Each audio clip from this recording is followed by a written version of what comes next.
who's down, and then we'll group up and get around. Yeah, that's sick. That's awesome. All right, but let's begin this. All right, guys.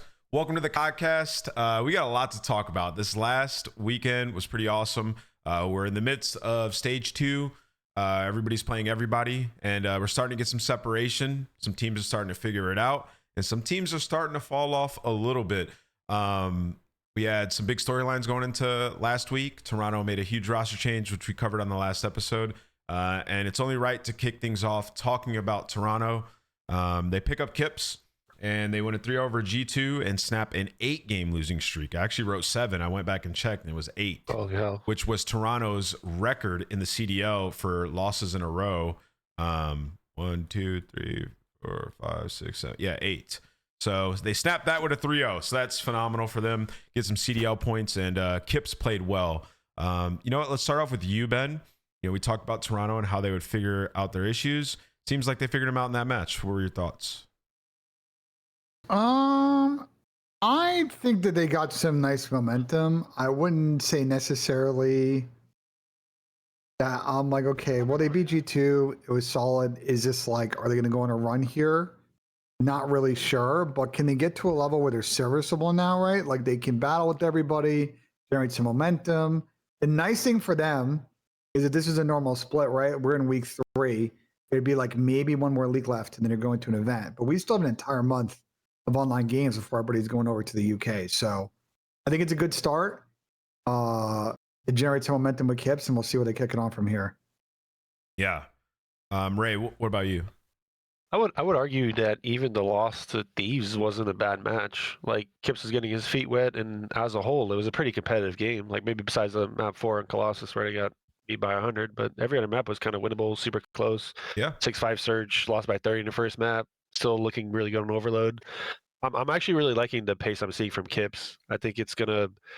You see, if anything, he actually looked faster than Joe, which is something that we haven't really seen much of so far this season on that team. So we keep talking about pace every week. I think that's something to me that he's bringing to the team, which hopefully encompasses as a whole. Like you still need everyone to kind of get on that same kind of line so that you can play situations out as a team. But I think that's a good move for them, to be honest. I'm really excited to see how they kind of move forward with that, because I think that puts them in the right direction at the very least. Yeah, I think I kind of agree with both you guys. I think, Ben, like momentum's good for them. I mean, you just got to see one go through the hoop, right? And for them, to the point of the pace topic that we always talk about with Kips, if you ever watch his personal stream or like just his POV, he's turned, bro. Like even with the SMG in his hand, like he's making plays. Like he looks like, you know, these guys who are running it down, making plays. And I want you guys to just like kind of look at his arrow and watch like these situations play out for G2. I know there's a slight delay, Ray. We'll do the stream in Discord next time. But like he just does a lot of little things that make the game a bit easier. And I think specifically for Insight. So like right here, you know, it's a P1.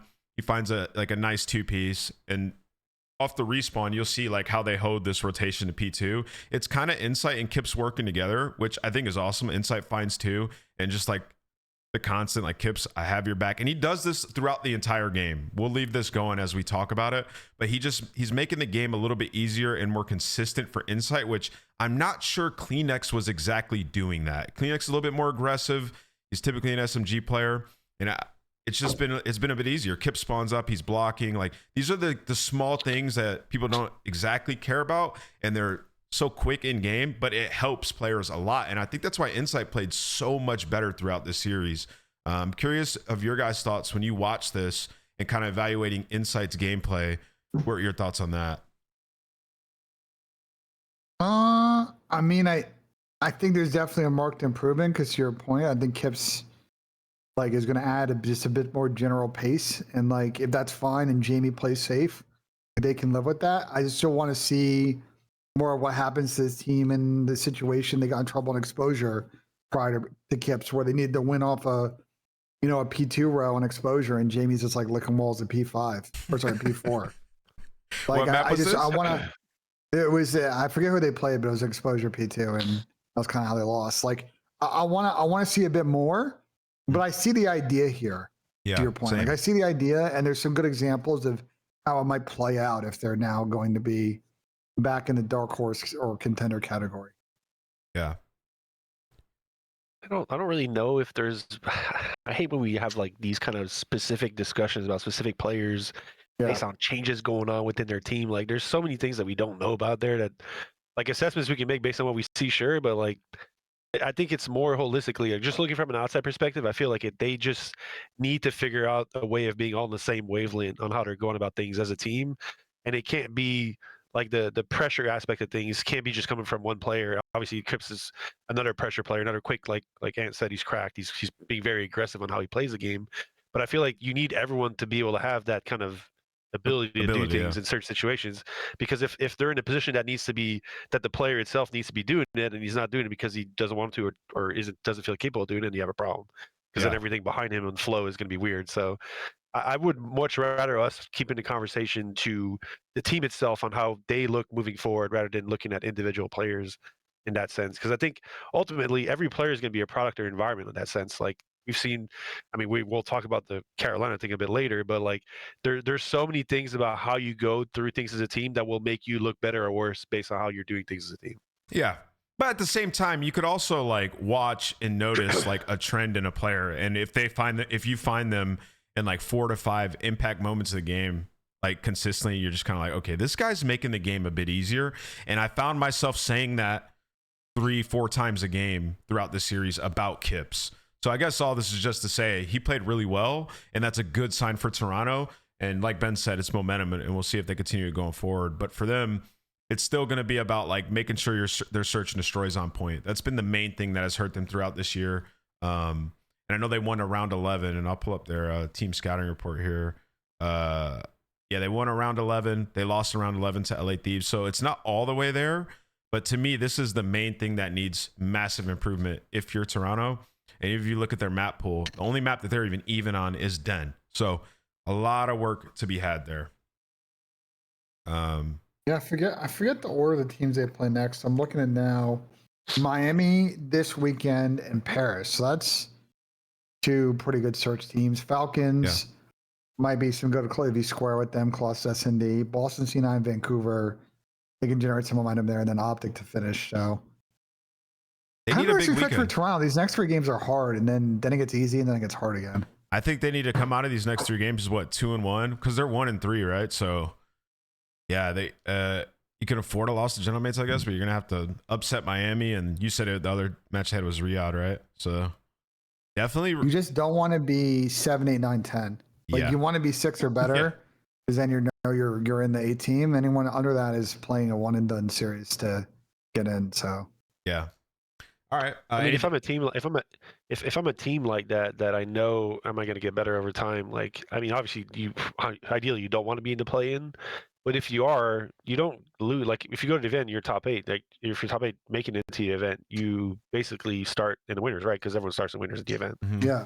Right. It's an 8-team double in bracket. So like, I mean, yeah, of course you don't want to be in that play-in, but if you're Toronto and you're going to have, like, you're going to need time to kind of get everything to where it needs to be perfect, like, you'll smoke teams. Like, the talent here is too big to not like roll over the other teams that are going to be in that play-in, unless there's like other upsets going on that makes them play another good team. But I wouldn't be worried if I'm Toronto, to be honest. You just got to not lose to Boston and Vancouver, because like C9 for sure is probably last, but again, you end up everybody plays everybody, so head-to-head tiebreakers will come to effect in this one. You lose to C9 in Vancouver, you lose the head-to-head. Yeah, you're in a That's tough how spot. you get 11 seed. Yeah. Right. Yeah, that's fair. Yeah, I mean, we'll see what happens. Ray, I would be worried if I was Toronto. Not about like what you said, like 7 through 10, but just making it to the event. I mean, they're 1-3, and some of these teams already caught some dubs. So like, let's go to the standings you here. got so many matches left, and again, it's not like you do, but ever since same time, like when they got Kips, they kept it. I mean, Thieves is 4-0, and they kept it. I mean, realistically speaking, that Thieves match could have gone either way from where I'm standing, at least from what I watched. So it's just a matter of like if they're showing to be a top competitor with this change, and they're going to continue threading forward and getting better, then realistically speaking, they shouldn't have issues with the mid teams they're going to be playing against to try and get in, and Fair enough. like roll over the bottom teams. More so the way I'm seeing it. Yeah, I mean, if they're in a state of improvement, then we should expect Toronto, if they're one of those 7 to 10 teams, to win that match in the play-in. But anything else on Toronto before we move to LA? Kips has said to feel that way too, Ray, in the chat. Yeah, I mean, I don't love like it, this. Kips.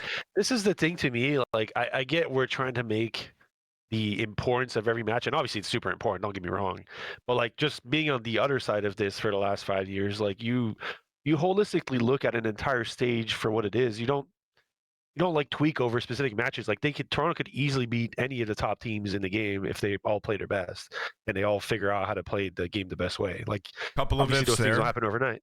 Couple But of ifs yeah, there. of course. But we can talk about so many different things on that end to me that can lead to them finding the success they need to be able to beat anyone in the league. And if Kips, which I think we agree on, is definitely a step in the right direction, if not the step they needed to take, then they should be able to get to that point fairly fast. I guess I'm confused on your point. Are you saying like the players aren't thinking about that? Like they're not worried? Because when I was a player, I was for sure worried if we lost to a team that we shouldn't have lost to. I'm just kind of like, well, we got to catch up now. But I'm more so thinking of like in terms of like resetting the slate with a new player. So like I'm just, let's say, comparing my last season where when we replaced Charlie with Neptune, like everything that happened beyond, like previous to that, granted this situation is a little different because they're more into a stage already, like we made a change between stages, but what happened previous to that, like everyone had us missing champs. So like the thought process of the surge last year after our first major is like, are these guys even going to make champs? Like, and we don't think about those things as I mean, I hope at least my players weren't thinking about it. I, as a coach, GM, wasn't thinking that like that early in the season, bro. Like we had so much time to kind of figure ourselves out and do the right things that we felt were best to be able to not be in a position where that's even a thought process, which obviously we ended up making 4 or 5 finals after that. So it's like, I think from the inside, I truly hope these guys aren't thinking of it that way. If they are, then obviously that's a mental hurdle you got to kind of cross. But I think we, as people on the outside, are going to be looking at those things and make them way more significant than they should be in from the inside, because they're in control of their actions. Like they what they do in their practice every day and how they go about their business is going to reflect in these matches, and it could make these matches super easy. Like again, I'm comparing last year, but with when we had Charlie to Neptune, I think we all agreed there was a pretty big shift in how we went about things and how the gameplay looked. Like obviously we had Travis is an incredible player, don't get me wrong, but how the game looked for us holistically as a team was vastly improved when we picked up pace, and which to me was the missing piece of our team last year. Yeah. And we went from what everyone looking at us like the bottom 4 team to now, holy shit, these guys are, the entire year we went of like, everyone's like, are these guys actually that good? And then we kept proving, yes, we are. Yes, we are. I never picked you guys the first like 2 stages. That's what I'm saying. You know what I'm saying? So that's it changes for sure. Like it can change so fast, and from the outside we look at these things like that change didn't really impact it much, but it really can, and it's really based on,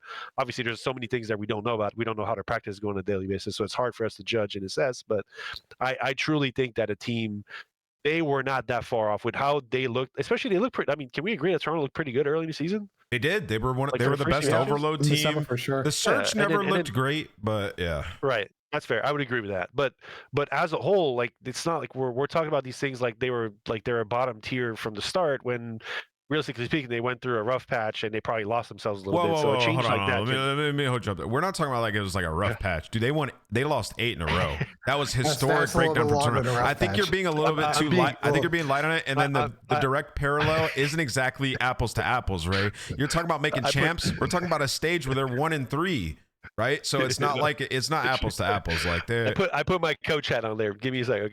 If they lose to Heretics, you gotta get the pundit hat back on it. Right. Let me like your bucket hats. Let me fight back on the coach talk there, because if they come into this next weekend and lose 2 games, they're 1-5, and they could lose to Heretics and Gentlemates, and all of a sudden they're looking like on the outside looking in. So I agree with you that they should be thinking about it, but at the same time, it's a very realistic scenario where they have 2 extremely tough matches this weekend. So do we have a judgment? Like, have we made like somewhat a prediction on how many wins it's going to take to get into the play-in, to not be in the bottom 2? I mean, I would say 6-5 or would get you in to get into the play-in. I'm not saying I'm saying that 6-5 would probably get you top 6, but I'm saying to not be 11th or 12th. Depends on how bad Vancouver and 2-9 and Boston are. Like, I would argue 3.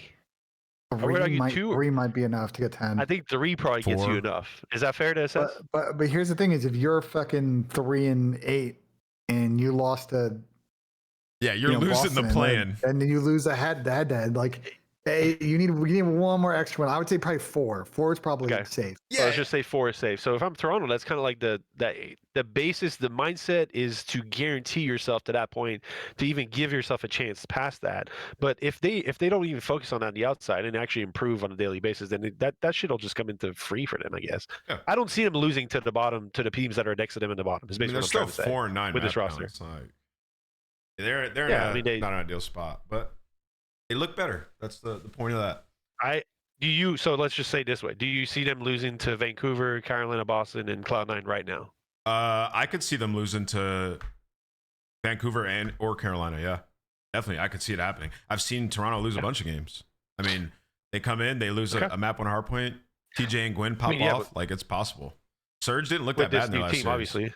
Like we're talking based on the 2-match, obviously very slim kind of what's the word I'm looking for here? The amount of matches we have to look at, but like since they have Kips, that's more so the conversation we're trying to have. I think it kind of just depends on who you ask. If you talk to G2, they scammed that series, didn't rotate in the hard point, blew the next couple maps. Like, it depends on who you ask. For Toronto, obviously that's a huge win. I thought they looked better. At the same time, some of these teams are getting better as well. Like, Vancouver did not look bad in their last series. So obviously I'm gonna probably pick Toronto in that matchup, but like, I don't know, man. It's a tumultuous situation they're in. I'm just being honest. That's fair. Yeah, that's fair. I just think, again, to me, if I was in their shoes, I wouldn't be quite freaking out yet. I get the thought process from an outside looking in, but just being in a similar situations with having to make roster changes and how they can impact teams and even just impact the other players on the team in their overall performances when you make a change. Like, that shit can bring a light to a team real fast and make changes, like flip the switch very, very quick. Their issue is just the way that their schedule played out, though. There's a tough stretch and an easy stretch, but you don't want to make that easy stretch be all must-win games because you never know what happens on a given day. If people are getting on, they're not shooting straight, and then it's just an upset because we weren't locked in. Like, you need to give yourself some margin for error and trying to figure out how to go, to your point, like 2-1, which I think Falcons is definitely gettable. I don't know about Gentlemates. Miami, maybe on the right day, they can grind out. To do that, you win Boston, C9, Vancouver, or even if you go 1-2 and you win those 3, that's 4. I think it's enough to get in. But obviously, you don't want to be 10th. You want to try. If you can get to 8 or 9 and get a veto advantage for that plan, it helps. But yeah, big 2 weekends coming up still for Toronto. For sure, big 2 weekends. But let's move on to the next topic. Also to Anime Maniac. Vancouver, relative to what they look like prior, definitely look good. I don't know what you're talking about. Gwyn had like his best series of the year. All right, next topic though. Has Neum fixed all of Thieves' issues? Hydra, Scrappin, and BZ were all top 15 KD and Slayer rating in stage 2. They're 6-0 in hardpoint, and Neum leads the league in assist, and he's top 8 in hill time. Let's start with you, Ray. What do you think he fixed, and how is LA Thieves finding this success? It seems like he's enabling. Like, I think what Paco said in the interview was interesting because he said he was slower and played more to their pace. Yeah. Which team pace as a whole, like I'm always raving about fast pace. Like, obviously everyone being on the same pace is probably more important if you can achieve the faster pace, or it doesn't kind of mold to what your idea of what playing the game in the best way, most efficient way is. But I think to me, Neum, so far from what I've seen, he seems like he's a talented player, but he seems a very enabler kind of scheme where look at the roster they're on. Like, I mean, why would you not want a guy who's going to enable all the other superstars on the team to kind of have their way forward to make things happen? Like the hill time stat is always something to me that's like big. Like, if you have players with skill who are actually getting on time and can get kills from hill, like I think Brandon in the last 3 years, Dashy is like a big point to look at to success. We all talk about Merc and optic success, but I think like Brandon's hill time and how he's going about playing the game now is like so much looser and better for his teammates. And it's just like the success is evident. And then I would say, like, I'm not comparing him to Brandon in the 1-to-1 basis, but more so if you look at the statistics that kind of come to light, I think Neum's kind of projecting in that end where he's allowing his teammates that maybe we're having a more difficult time. I don't know. I don't want to compare him to Ken specifically, but just from what we've seen so far, it seems like he's allowing more space, more ability for his teammate to kind of have the way forward and how they try and accomplish things. At least that's what I'm looking at from an outside perspective. Yeah, I agree with that. Ben, you? I mean, I think the eye tests, they look better. The only context I'll say is that they played the following teams: Vancouver, Carolina, Toronto, and to your Yeah, I point, mean, that's like the first series of Kips, then Boston. I think it's not the the top real three, key for but Thieves, it's, you know, the real key for Thieves, good start, 4-0, you take that. Now you play Optic, FaZe, Miami, Falcons, G2, Gentlemates. These are the teams you're playing on Saturdays and Sundays. And they got a really, this is a very nice scheduling draw for them. They can ease in with Neum. Again, eye test looks good. It seems like, it's a bit better teamwork now.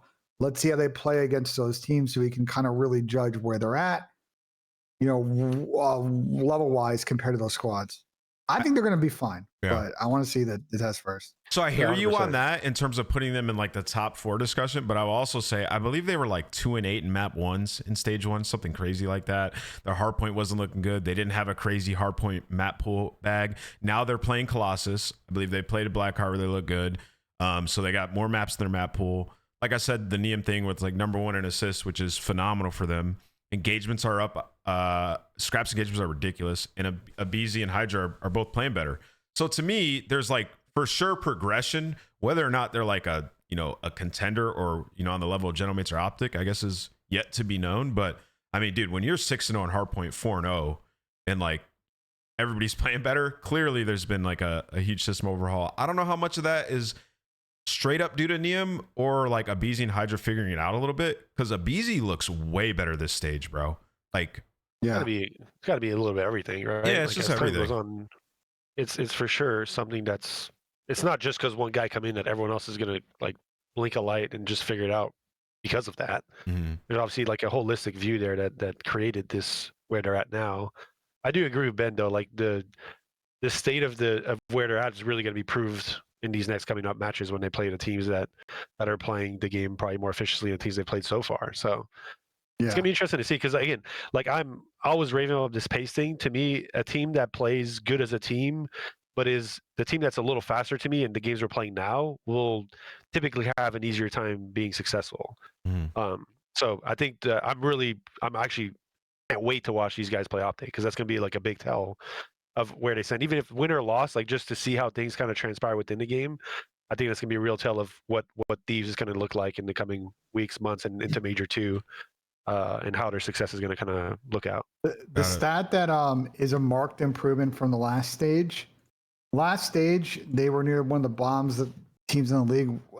When they won rotation to be able to hold the front 20 of Hardpoint Hills, they were like rotating, winning rotation a good percentage, then scamming out of the hold. And then right now, they're near the top on the hold percentage in the situation. So I expect the number to come down because we'll be playing better squads who will probably be better breaking than some of the teams I listed, like a Vancouver. But if they can actually like play ahead of the game and control the pace, like my guess is they're probably going to be in that top 4 contender convo, and we'll go into Birmingham thinking that they have a chance to win.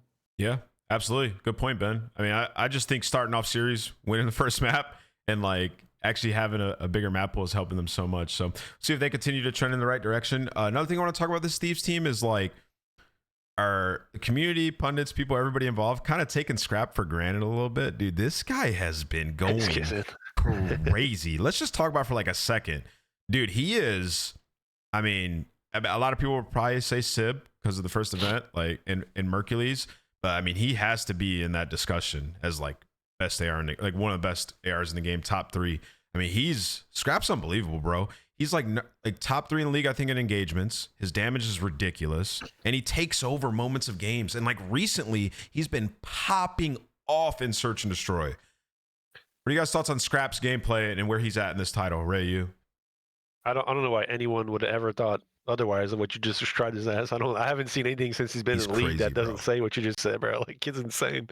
He's got to be like one of the most like rawly talented players we've had in the league. Bro, like there's maybe like 5 or 6 names that come to mind on that end. So it's like he's insane, and obviously having him on your team it's a good thing to have, regardless of what anyone thinks, dude. I don't get what the sense of anyone would think otherwise. Like this is the problem with me and what people like recency bias and looking at how players are performing and whatnot. Like if you take his whole career as a whole since he's been in the league, like what makes you think that he's not what you're describing now? yeah, he's unreal, bro. There's no reason. He is the damage dealer. To me, he's just like the new age formal, bro. There's only a few ARs that have played that style, and like, yeah, he's ridiculous, dude. He's a force on the map. Ben, you? I think Sam put it best last couple of years ago. Like, Roty doesn't have a like crazy left stick, like shot level movement bag. But what he does have is a mean, dirty iron, and his ability then off a kill to position himself to get another kill and another kill. And like to your point, just really hold down lanes situations, do damage, make things way easier for his team. The amount of pressure that he's doing in that role is like he's one of the best in the world at that. So yeah, I mean, he was playing at stage 1. The fact that he's kicked it to another level for this stage again, like I'm really not surprised. That's why he's on my fantasy team. Breakpoint. Yeah, I believed. He just chows, bro. It's insane. And I saw JCat pull this up the other day, so I'm gonna pull this up. Bro. All right, this is kind of, we can ignore Kips, he only has 2 match sample size. Bro, Scrap's hardpoint damage is at 3,700. He's leading against Simp at 3,400. And then look at the drop off, bro, from here to like it's 300 difference. That's crazy. Bro, it is like absurd how good Scrap is at hardpoint specifically. He's clearly like, to me, in hardpoint at least, he's clearly the best AR player. But it's not even a discussion. Again, someone like Simp, they've had a fairly mixed schedule of good teams and bad teams. Let's see. I think Roty will play well, but this is their upcoming schedule. They have Optic this week. FaZe in Miami next week. They get Cloud9, that's a free one in Falcons, and then G2 and Gentlemates last week. These are tougher teams, other than C9 obviously that they're playing. So let's see what the numbers look like in this stage. But I think if you're a Thieves fan, I think you got to be feeling good right now. Yeah, just last thing. I mean, you can sort it by kills. He's number 1. Assist, he's like number 5. Bro, Ernie is ridiculous. So wanted to give him some flowers real quick and highlight how insane he's been. We've been showing Sib and Merc a lot of love. But that's enough for the LA Thieves talk. We'll be able to. Go ahead. Can I bring something else up that I thought was interesting in Paco's interview? I don't know if you guys heard, but a lot of the people on the outside say now it's like a 2 or 3 team race, and where's the league parity gone on? Paco said on the stream that there was like 8, and I think he went down to 6 after that, teams that he feel could probably win a tournament on the interview. Yeah. Which I would always respect players' opinions more so than, I mean, they're on the inside scrimming every day, and he said like most of their scrims against the better teams are 50-50 regardless of how well or bad they're playing. Like we've seen, obviously, Optic. I mean, if you watch Optic scrims recently, you can see them dominate teams. They might be the outlier there, but yeah, but I mean, we can all agree that, I mean, even Ant, like me and Ant competed on, like, we can agree that COD is day to day, like for the most part. When 2 teams are close enough in the tournament day, like whoever is going to play best, whoever's going to have the 4 guys that show up and play best during the day, have the better chance of winning. That's kind of typically how it goes. I think it's a combination of 3 things right now, Ray. To your point, COD is definitely day to day. I think people have built better constructed rosters with very clear. They've slotted people in the right roles in whatever system they're playing, and people also know not how to make the mistakes to be a dysfunctional team. Like they're not making the basic mistakes that people used to make that would chalk the vibe of their team 2 or 3 weeks in. So you add all of that together, I think that's how you end up with 5 or 6 really good teams in the league right now. Wouldn't you agree? That's a really good segue to the next topic. I would agree, and I'll tag on that, Ben. I also think this game has been like kind of a slow burn in terms of teams learning how they want to play Search and Destroy and Overload. Yeah. S&D is still like massively evolving. I feel like it's usually further along at this point. There's only a couple teams really standing out there. And then Overload, there's a lot of teams still that I believe just don't know how to play the mode yet. And it's a new mode, so it's taken time. So I think that's playing into the parity a little bit. But yeah, like you said, Ray, I mean, I think, just going through them real quick, Gentlemates, Optic, LA, G2, I think can all win as it stands right now. Did I miss another big one? I mean, FaZe. Miami, if they had a really good, FaZe, Miami are they're on the rise. And then if Toronto continues this trend, I think we all believe they have the players. So, I mean, a lot of opportunity. And then even like Riyadh, if they continue to improve. So there's a lot of good teams that we have right now. So, it's more to combat the people are saying that it's not exciting anymore because there's only 1 or 2 teams, but that's a complete lie. Like, oh yeah, it's just not. Wait, who's not having fun watching this year? This is so fun this year. Where all these teams are at, in my opinion, it's super entertaining. Here's what I'll say about the exciting front, and I've been on a fucking tweet spree the last couple of days. One thing I said before this in the beginning of the week. Is like I think the league needs to do a better job of curating the schedules for each day a bit better. I know they want to try and even things out, but they got to flex and move matches around to try and maximize like lead-ins to big matches and try and create like better days worth to watch. Because like some of these weeks are loaded with just absolute. We just know it's going to be a blowout, and some of the other weeks have 2 or 3 bangers on a given day. Like they just gotta. If we're going to do this online thing, you know, we're probably getting it the rest of the season. They need to put their thumb on the schedule, and if teams bitch, well, I don't know what to tell you, bro. Well, don't suck. So this people don't want to stage, watch your games. it feels so weird to bring up that during this stage because everybody's playing everybody. And it's kind of a new format, right? So you're naturally going to have some like couple bad games in a row because everybody's playing everybody. And But they're easy to predict, though. They're easy to predict. And like, also to the I think capo. what Ben's saying. Oh, go ahead. What Ben's saying is more like to sprinkle in like a guaranteed good match every day at the end of the day, maybe to make sure like we're leading up into something good to watch. I don't hate that at all. I mean, that'd be great.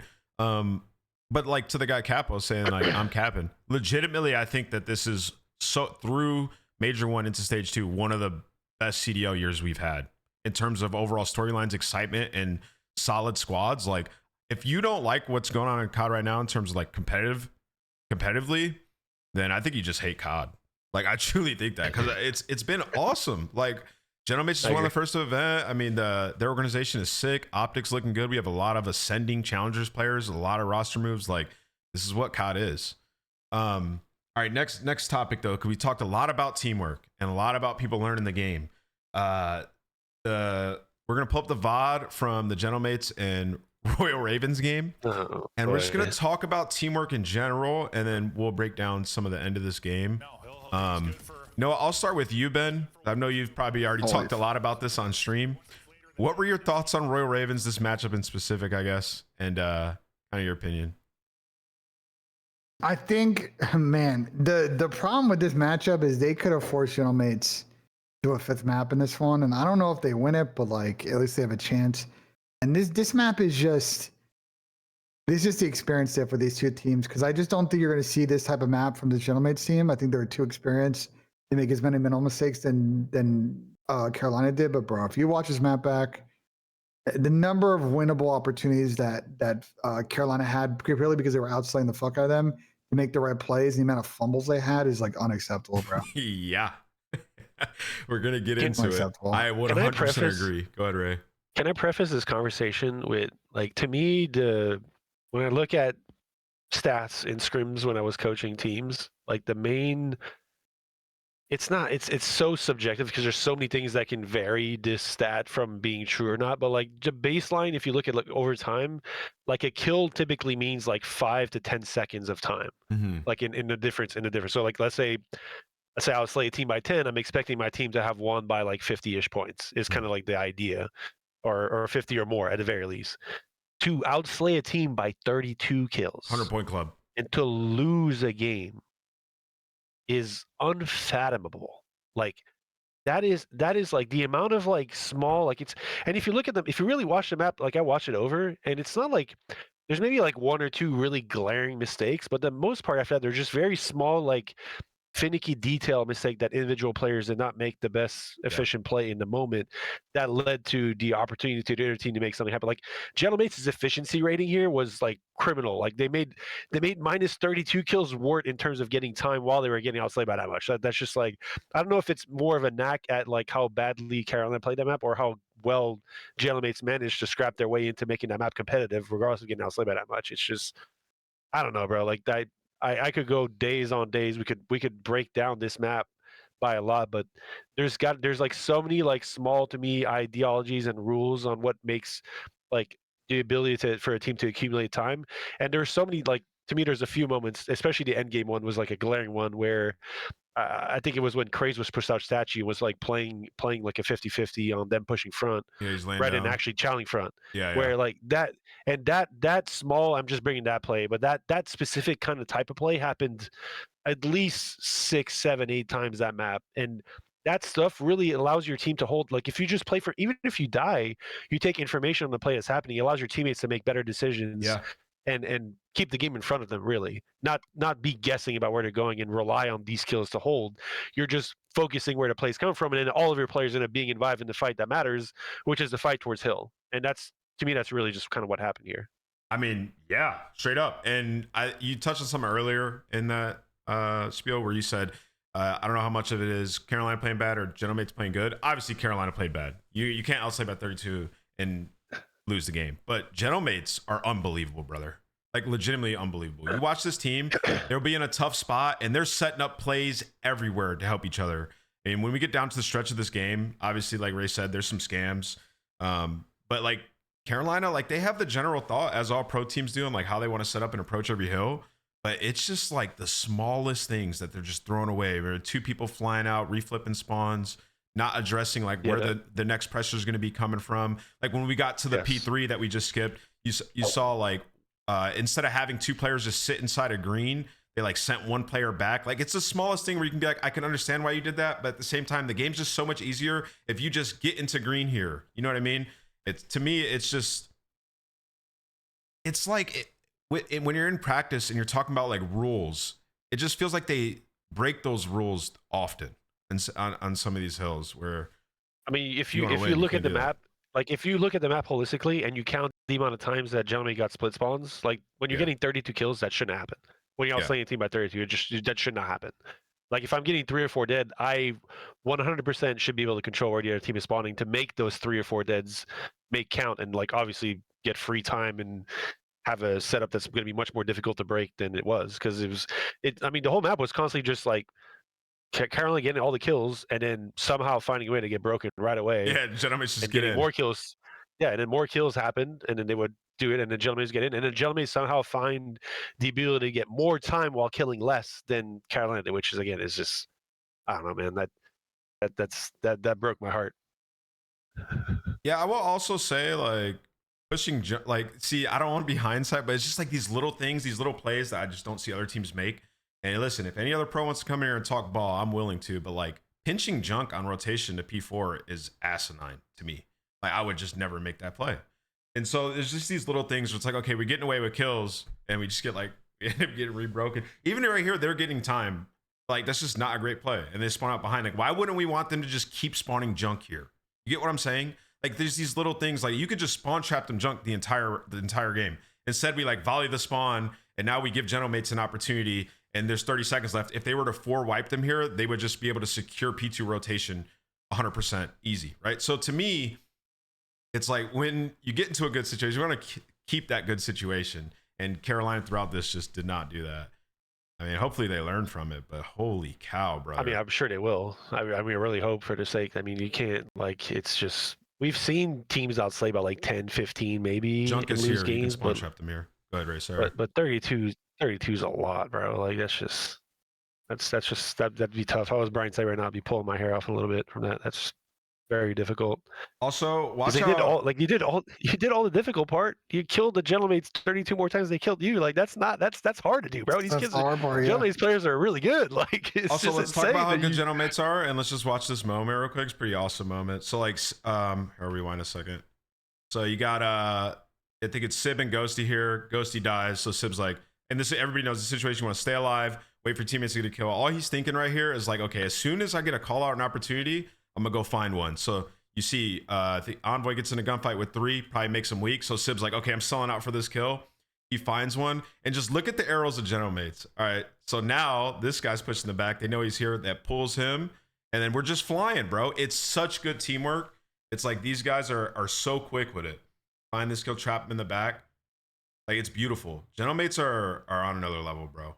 I've never won a map losing the slaying battle by 25, 30 plus. There's just no way. Should be impossible. Right. Yeah, 100%. Ben, you have any further thoughts on this? No, I mean, I tilt to watch this map in real time, and like every time I watch it back, it's a historical fun by this Carolina team. So I mean, hopefully they grow from it, but like, bro, they got to take their. You get a chance to your point, where outslay a team like this, it should be a clean, decisive win, and you generate a lot of momentum in the map 5, and they just did the opposite. So look at how smart the Nep is, bro. 3 gets like, he's like kind of pushed up on the block, and 3 gets past him, and he saw his teammate get a couple kills. So Neptune reads this spawn right here, by the way. He like turns around quick and reads that. That is sweet, bro. That's a huge pickup, by the way. Yeah, that's an insane read. That's an insane read, but it makes sense. He's like, oh, this guy's past me. We got kills. Let me read that. Like, Trav's a beast, bro. This team is on another level, bro. I think Sib could be also calming that he's because Sib was on the other side of the map. Sib has more influence on why that player spawns there because he's literally on top of where the P2 spawn is. So sure, but I mean, might have been a team calm. Just beautiful, bro. It's beautiful. That's the kind of shit that makes a difference at the end of the day. Like those kind of comms and those kind of like awareness levels are like in the moments of where things get chaotic, especially in the games we're playing now, where sometimes things get, I mean, let's not even say sometimes, more often than not, things get mixy as hell. Mm-hmm. Like understanding what's going to happen next is not super easy from a player standpoint. They don't have access to the mini. The players that can do that well are the players that will make, like, obviously have a better chance to win at the end of the day. I think this is the egregious rotation here. Craze, this is my boy, bro. I love Craze. What we doing, bro? Well, like, what's going on here? This is egregious. I think it's they knew someone was streaking, and I think they kind of, I mean, but if they're coming well, they probably figure out. We're just making the game crazy, though. Like, don't get me wrong. I get what you're saying. I think it's, I don't know. Are streaks really? I mean, man, streaking on that rotation is kind of not terrible because you prevent from getting hell. Get your ass in green. Yeah, that's what I'm saying. Like, you can get green, but at that point, even if you're all green, like what ended up happening with split spawns probably still ends up happening regardless. I mean, maybe unless if you got a guy junk. Like, is there a potential for a player on Carolina to have backed up? Is there any safe like place within like the yellow area? I sit back here all the time and finesse the streak, bro. They got to get it through a rooftop. Gotcha. Like, it's not unless they slam the whole streak down on you. And even if they do that, it's like you still have a chance. Like, yeah, I don't know. I mean, again, this is kind of hindsight talk. Yeah, it's hindsight talk. But it's to the overarching point of like these little small things where it's like subjective. You're like, okay, that could be a good play if it plays off. Like if he kills the guy in the streak, pinches and finds another one, it like looks awesome. But it's also like you just don't see general mates doing that. You know what I'm saying? I get you. Can you go to the next hill? That's the play I was going to bring it up earlier, and I kind of want to just break it down with you guys, just so you guys understand where my thought process would be from a coaching standpoint. Yeah, it happens pretty soon. Crazy's going to spawn out, and he's going to back off the statue, and then he sees his team getting kills, and he lays down. Yeah, you got to be fighting. Like to me, there's a few things here you can unpack. Like, we still knew one was behind us, so to me that's the priority. He's kind of half like his thought process is to play for cuts, and like. I don't know. I mean, I guess he's not really doing much to kill number 7, but his idea is to play for cuts, which he's kind of laying down, letting people run by him. And then his teammate here, like I remember watching, I think it was you guys on the flank, Ben, we're talking about how Nero gets shot from front. He shouldn't get shot from front. Well, if I'm Nero here, I'm probably thinking that my teammate has my front and isn't going to allow someone to shoot him unless he dies. So if I'm Nero here, until I see because we know someone's mid, so he's trying to probably play from an angle. And we could talk about again. Some of this is becoming a little hindsight. I think Exceed's trolling. No. This is not hindsight, bro. This is a. Go ahead, Ray. Let me finish my point. I think to me, what really where I would start a discussion if I was coaching my team is that if 3 isn't taking info on front, 4 off spawn has to make the kind of decision of where he's going, and him going left here is taking himself out of the play. 1 is like, if you go back up a little bit more, 1 was kind of also making the same kind of thought process decision. Like, we were looking for 7 off a start. 7 is the most important player. We got to kill 7. I think they end up getting like, I got a fucking ad. God damn it. they kill him, but then obviously number 2. Or what I'm saying is, with how fast the games are these days, if you're not taking info on the main cut that leads to the hill, then there's no way for the people behind you to make proper decisions quickly on where they need to go to help you out. So like Craze playing the offie, like let's just call it an off angle on front, and like being in a position where he's probably going to get a freebie of them pushing front, but him not providing information for the rest of his team on where they need to go ultimately makes the other teams just like their decision like super hard. So unless Craze gets 2 or 3 front, like then we're not going to be back into play in time to where we can stop gentlemen from getting to time and getting proper positions around time and try and hold it from time. Yeah, because I agree with that, because it does feel like they just need a time here, right? Like if Craze even fights us a little bit, Nero can get away with his life maybe, and then it's like we clean up 5 and we have a fight to the hill. So I think that's the overarching issue. Probably is Craze there, but like if Craze jumps on the statue and dies for free, let's say Craze jumps statue and he dies to the 2 guys pushing out from P2, right? They're not even statue yet. He died before they even got the statue. Then we have info on everyone. We know the 2 guys off spawn are coming off the back. Someone was fighting from Nero's fighting a guy mid, so we know he's there. Lurks immediately goes to mid, kills that guy, and then we are all like, we can all focus front because we know they're coming front. But if we played the way we played it here, where we're not taking info on the main lane going forward, It then gets Lurks is chaotic. okay. Well, like Lurks going left isn't in, like, when you look at it, he's like, well, he's not going towards anyone, but he doesn't know that. Like, Gentleman's could have easily got like a lobby spawn on, instead of spawning P2, they could have easily got a lobby spawn could and be gone doubling the taking a back. route around Mhm. and double in the back, and then Lurks is playing to that. So it's like, that's why information, how the speed at which you kind of play these situations, and you take chows, especially the front guy. To me, the front guy should more often than not take a chow on something, or if he's going to play a corner, it needs to be like a really deep corner forward to where he's going to get the info before the play happens. Like us getting info on Gentlemates, like the first info we're getting on Gentlemate is crossing Dempta Hill is too late of info for everyone behind to react properly. Yeah, because they Yeah, just but don't know we what they're also doing. need there. we also need protocols though, because see a lot of teams play a situation where Nero, instead of sliding in front of this hill, goes by the chairs that you look there, and then that way, like, you know, if they slide out and chow you in the back, that you can get trade off your teammates coming off the spawn. Well, Like, it just that's got something, weird for Nero, Ben, like, from because rep. he had to It kill the got, no, guy I know it got time. Nero. I know. That was the reason that he didn't do it, is because he was in an absolute fucking mix fest, killing a guy and getting shot from behind. You know. Yeah. But I agree with Ray's assessment. Like, I think it's so tough because of how all the mistakes compounded over the course of this map. Yeah. If they had made one or two and it was a close map, whatever, but they just, like, every opportunity they had to, like, take advantage of the fucking 3 kills they got on the map and then just blow the team out, they just couldn't do it. Yeah. I mean, there's just a ton of small mistakes that add up. Like you said, probably the worst played hardpoint throughout the year, and they outslayed by 30. Nero is 43-27. This will go down into the history books, brother. And I wonder I'm happy what it happened. I would love to hear the comms after that map, and like, because I don't know if they like truly understood what state that the game was at in terms of like the slaying aspect. Because I mean, also been thought they're all feeling like, wow, we fried them. Like, Yeah. like how did my teammate next to me do? Like, I mean, bro, every single person is positive. Like, this is. Listen, I don't care. I don't think I've ever seen this. If I'm Nero, I'm looking left and right like, bro, what are y'all doing? I mean, I don't care what happened. I'm 45-27. Like, yeah. I mean, at the same time, like, I don't know. I don't really want to go too far into this. Like, it's just, there's something here on how they went about playing this map that is missing in terms of like, just like pure fundies and like talking points, like efficiency meters on how they want to do certain things, just wasn't up to par. See, again, I mean, they would be the first to agree that if they outslay a team by this much, they should win literally 100% of the time. So now we get into this spot where I want to talk about Ravens a little bit and kind of the psychological aspect of it, Ray. And you talked to me about this. So they obviously go to their next match, they get cooked, right? For them, if you're Royal Ravens, and what was so good about this team was how free they were on the map, making those types of plays, right? That's how they're kind of bullying teams.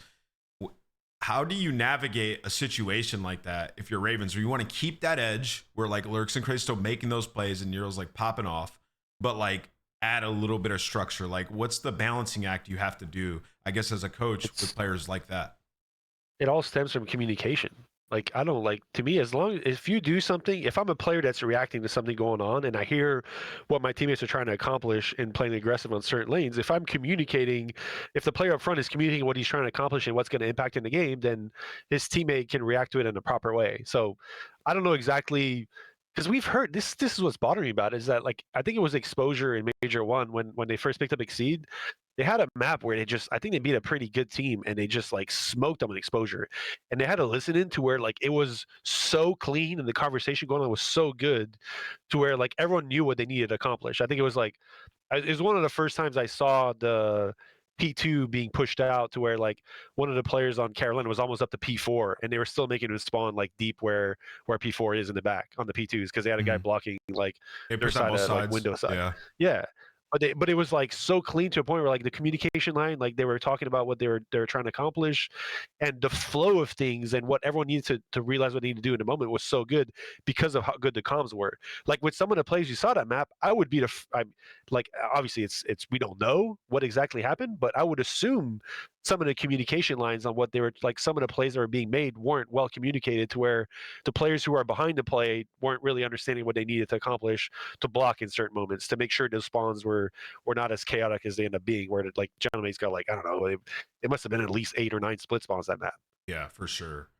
That's where I would start if I'm Brian Slater, or if I'm anyone on that team. I think that's Like making because the way they played it, like when you're conducing play to get that many kills, you're obviously doing a lot of right things. Like don't let's not like blow like I get there's a lot of negatives to talk about here because they did lose a game outside by 32, which is insane. But at the same time, you're doing a lot of good things to outslay a team that much. It's just a matter of like trying to transfer it into getting score, which is just simple as not making like these small mistakes on behind the play. They made all the plays up front were good because that's where you're getting kills. It's just a matter of getting those kills to count by making the right plays behind yourself, so that you're not allowing a team to spawn behind you, get splits, and basically do what we saw. Yeah, I mean, you just kind of went through. I guess my thoughts would just be like, when you're in a good situation, just try to keep it as long as you can, right? Like, get those 20, 30 seconds that they're giving you. You know what I mean? If they try to, flip all the way around, you make a play then and re-break it. Ben, talk to me about how this team profile is going forward, because obviously after this matchup where everybody was talking about it, they went into the Riyadh match and looked lifeless. What are your thoughts on where Carolina currently are and how they profile the rest of the stage?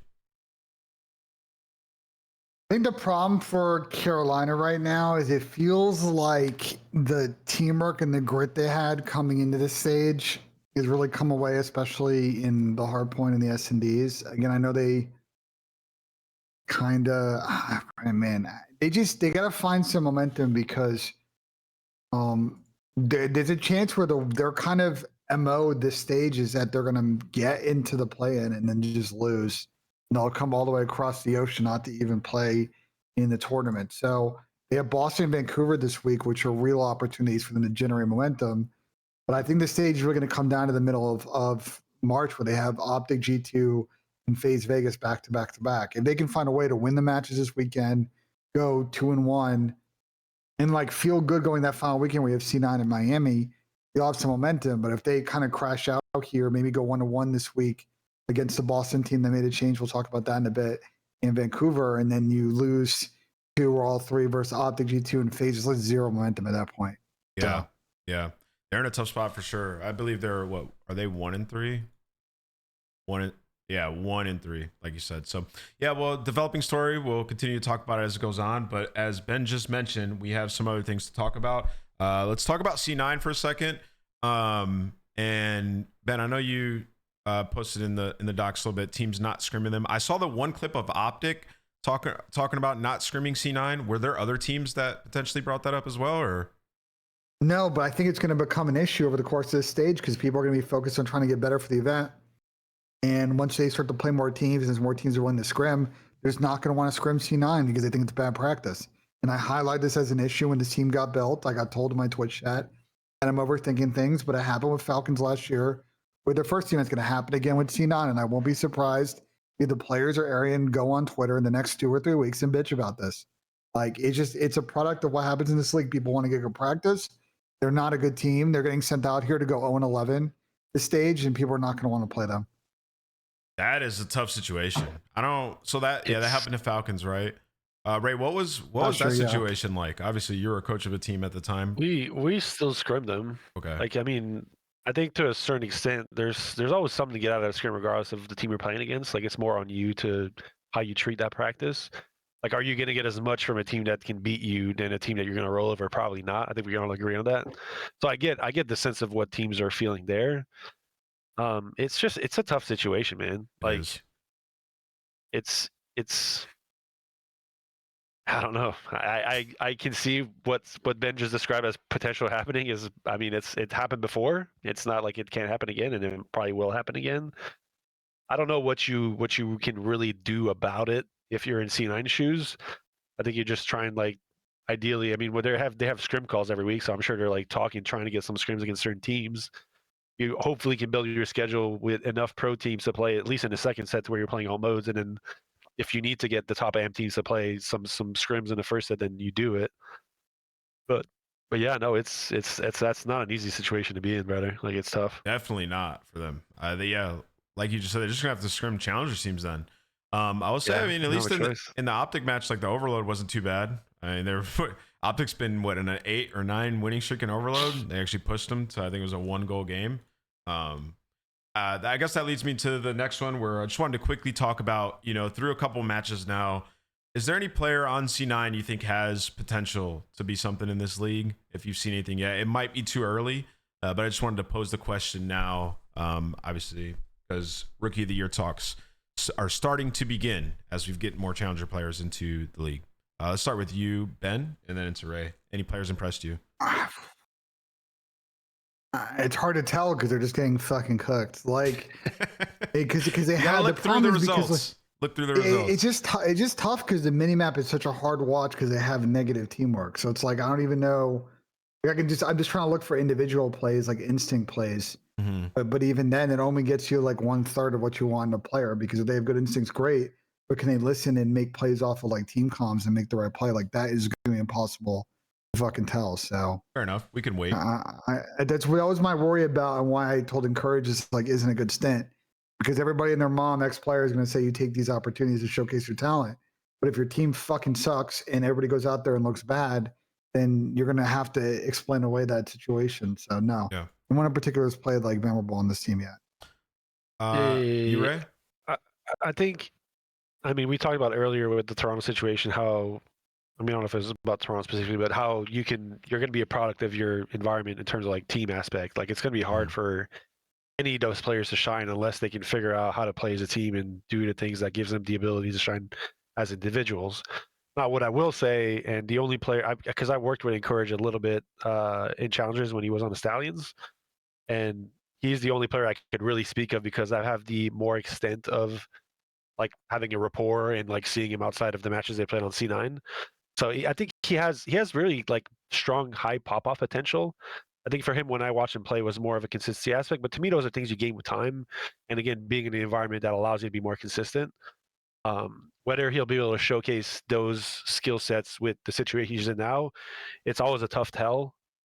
I mean, I don't know, bro. Like it's if I'm players, if they can figure out a way to be somewhat efficient as a team and find a way to at least compete against the lower teams, then we might see some of that pop off from these players. Yeah. Like we might see the occasional series. Like we can talk, like let's just compare, I'll use Lunars as a comparison because I think we can all agree that Lunars last year wasn't all that. Like I don't think anybody was very high on Lunars after the season ended. And so far this year, Lunars is playing pretty good. I mean, I think he's definitely showcased what he's got to offer as an individual, as a player, and still not being in the best of realm from a team standpoint, but he seems to be kind of like the shining light within that roster right now that's allowing them to be somewhat of a player in some matches. So I think if we can find some sort of element from these players in the long run, hopefully that kind of is a thing for them. But as of right now, it's going to be so difficult for them to kind of showcase what they got unless they can find a way to be a team. Which I mean, with there's who really from the playing standpoint, none of them have experience. Then it comes down to kind of Arian to really kind of push these guys to drive them to being the best they can be as fast as possible, which is not an easy task when you have no one to kind of rely on from a playing standpoint. Yeah, 100%. We got to give these guys some grace, right? And that's kind of why I wanted to talk about them separate from the next topic, which is the Rookie of the Year discussion. Ben, I wanted to start with you here. Is there anybody kind of leading the way? Because when you look at the stats, they're all like, nobody's standing out crazy. You know, you look at Neum and Trakes, like everybody's kind of around a 1, and you got to look like deeper into it to see who's like really performing. You know, I brought up the Neum leading the league in assists thing. Trakes has a lot of engagements. He's playing pretty aggressive. And you just look at kind of these guys. Mamba, he has a bigger impact in the stats show in game. I mean, the guy doesn't care. He'll just chow. He'll fly with his teammates. So give me your thoughts on who's leading the way, because it does feel kind of like the hardest year to pick one, right? Everybody's kind of all the top ones are kind of just playing decent. I mean, I just don't think anyone's ran away with it, and we'll probably see whoever plays really good after the stage is going to be in the driver's seat. But it's too early, bro. It's too early. There's a lot. There's a big service space of combo because there's a lot of rookies this year, but none of them are like. I think Major 2 is going to really determine who the front runners are. Yeah, we're early for sure. Do you rather see a player in an environment that isn't necessarily like providing wins, but showcase his skill set and like talent from an individuality standpoint?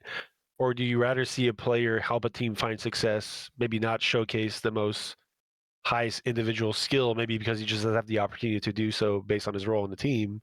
But what do you guys value more in terms of basing a Rookie of the Year off like?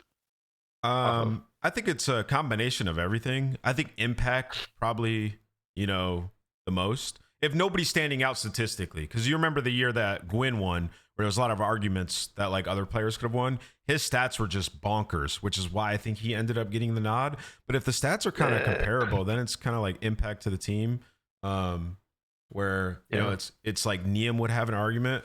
Although Mamba's playing really well too. But it's super early. We're just kind of projecting right now. So far, honestly, the most, I don't know if it's just more because I wasn't expecting as much as I've seen out of him so far, but Trakes has been really good. Yeah, very much a guy who's fallen into a slot that was, I would argue, pretty hard to replace how well Real played last year, and has been showing off and even showing that he can actually like do better than, I mean, honestly, more than anyone expected him, but actually carry games for his team. Yeah, and I've been personally impressed by that. But again, like all these are subjective. Like you would argue that probably Niam probably has the best surrounding chance to kind of showcase his skill set and actually be like it has to have an impact, right? If a player makes every Sunday between now and the end of the year, like Mama made Sunday on the first event, so like you would think that he got eyes on and showcase his talents and his skill set the most. So those guys, I feel like it's hard to not put those guys in front because of that. Yeah, if they're always in the limelight, right? For sure. I mean, I don't know do we know what the determining aspects of what the rookie of the year, like what are the there isn't. It's subjective. Like I don't think the league is out here giving everybody like some like crazy I think it's just what people choose. Give some credit to Easy Mac as well. He crunches all the numbers, and usually if somebody's like up above and beyond, they'll get it. I just think this year is going to be, we're going to talk about it a lot. I think we're going to talk about it a lot this year because it's going to be a pretty tight race, I think, up until the end of the season. Results will matter. But not to discredit Austin. I'm just saying, like, I don't think like when you're handed the ballot, it says like here's the 1,000% defined protocol you should follow on how you want to vote for this thing. You know what I'm saying? Mm-hmm. Also, there's a suggestion on how to weigh results versus stats, but I think most people just kind of, go with the vibes. That's why we've seen sometimes a different split between the media, the players' teams, and coaches about what players are at the top of that list. But I think to your point, Ant, we have a lot of rookies. There are a lot of them playing well. There's some playing We have an event coming up. We have 2 more after that. Like it is, I think, going to be a close race. And there may even be people not in the league right now. Maybe they pop off a major 2, they get on a team, and maybe they become the front runner of the conversation over the course of the next couple of months. You never know. Definitely could be. Am I the only one who has a problem with the fact that Merckx doesn't qualify as a rookie this year? Yeah, he won champs. Played a lot He's of not a games rookie. last year, though. Got champs MVP. He's not a rookie, bro. But he played. He played Major 3 an entire stage. Yeah, he played Major 3, 4 champs in EWC. An entire stage in Major 4. With how are we saying that's enough to be a rookie? How are we saying that's enough to be a rookie though? Like what are we talking about? Bro, he played 4 events with Optic, the team that just won the World Championship. He was a rookie last year. He ain't no rookie. Bro. So with how good he played in the moment, Rankar ended up getting, right? Yes. Like over the span of that time where Merck was in the league and Rankar was in the league, do you feel like Rankor outperformed Merck in terms of rookie of the year aspect, purely in the time that Merck was in the league? Wait, what did they get at the major? What did they get at Major 3? What did Miami get? Did he outperform Merck at Major 3? I don't think so. And also Ray, to the point, I think Major 4. No, Toronto got lost in losers semis. Listen, right? We beat them. Also, it doesn't include champs, so it's just the regular season, I think. No, I get that, but that's kind of the point though I'm making, is that like we all know how incredible Merck is. Like if he was given more time to do what he's doing now, I think we can all agree that he probably would have won Rookie of the Year. Okay, so let's just give Merck Rookie of the Year this year then. Screw it. No, because according to Spencer Peterson, a couple of years ago, Spencer tweeted, with regards to Snoopy, if you play more than 3 series in a season, you are no longer a rookie. And he played more than 3 series. So if you got beef with anyone, talk to Spence, man. I am so happy he doesn't qualify because that would make the discussion so lame this year. All right, Merck's Rookie of the Year. I know, we're making it super lame this year. Yeah. He's an MVP combo, though, so he's still up there and winning an award, because I think if Optic wins this event, I think he's probably number 1 on that list right now. But I don't know. I just find it insane that a player could be... Like, I think it's different in professional sports, is it not? What? Like the rookie, what qualifies a player as a rookie? Like within that, you get drafted, so you're a rookie. No. No, but I'm just saying, like, the amount of matches you have to play, or the amount of time you have to be in the league to qualify as a rookie. Like I'm just speaking from an NHL standpoint because that's what I follow. Like, one of our goaltenders that started playing, like, more so, I'd say like maybe 2/3 / 3/4 towards the end of the year last year, played like, I don't know, 7 to 8 starts in the regular season, a few starts in the playoffs, and then is still considered a rookie this year. Who won NFL Offensive Rookie of the Year, Ben? Who won it? Because it could have been Tyler Shuck, but he didn't play the full year, so. I don't know who actually was it. Who was it this year? I don't remember. I'm not sure, but like, yeah. So they do that too. And NHL's tough because you also get a weird thing with rookie eligibility because guys, right to your point, young guys play a couple of games in the beginning of the season and go back to their junior season. Yeah, and then that resets their eligibility. Yeah. So it's a bit different in every sport. Fortunately, yeah, that's fair. I don't know. Like, maybe I'm more so discussing the threshold at which a player is a rookie or not a rookie anymore. Like, it's probably It's just some fucking it's just a made up fucking thing. Yeah, like, there's no there's no like best case. It's just some determination based on a number of games. Like, I don't know. All right, let's Someone get said Tat won Rookie of the Year. Yeah, and so like one could argue like if Shuck played the full year, he could have got it, right? Because he's playing really good. So I feel like some sports follow the same kind of thing we do. We just have an actual rule, 3 series. All right, so the next topic though, Bush and Boston, both are making moves. Cammy got released, which I really want to talk about before we expand on everything. Boston let out a tweet saying thank you to Cammy. And I wanted to pull up like how Cammy was performing. Wasn't the worst, and like obviously their team environment we talk about a lot on this show was definitely less than ideal. The sub duo didn't have it figured out. I feel like every time we talked about Boston throughout the last like 4 episodes, it's always been like kind of waiting on Snoopy and Purge to figure it out a little bit. And really, like, I thought when they were having success, like Cammy was playing well. I guess they didn't feel that same way. And they go ahead and release him. So before we get into like the rest of it, let's just start here. Ray, your thoughts on the Boston releasing Cammy and kind of his overall play, and if you think it was, I guess, worthy of getting released. I don't know, man.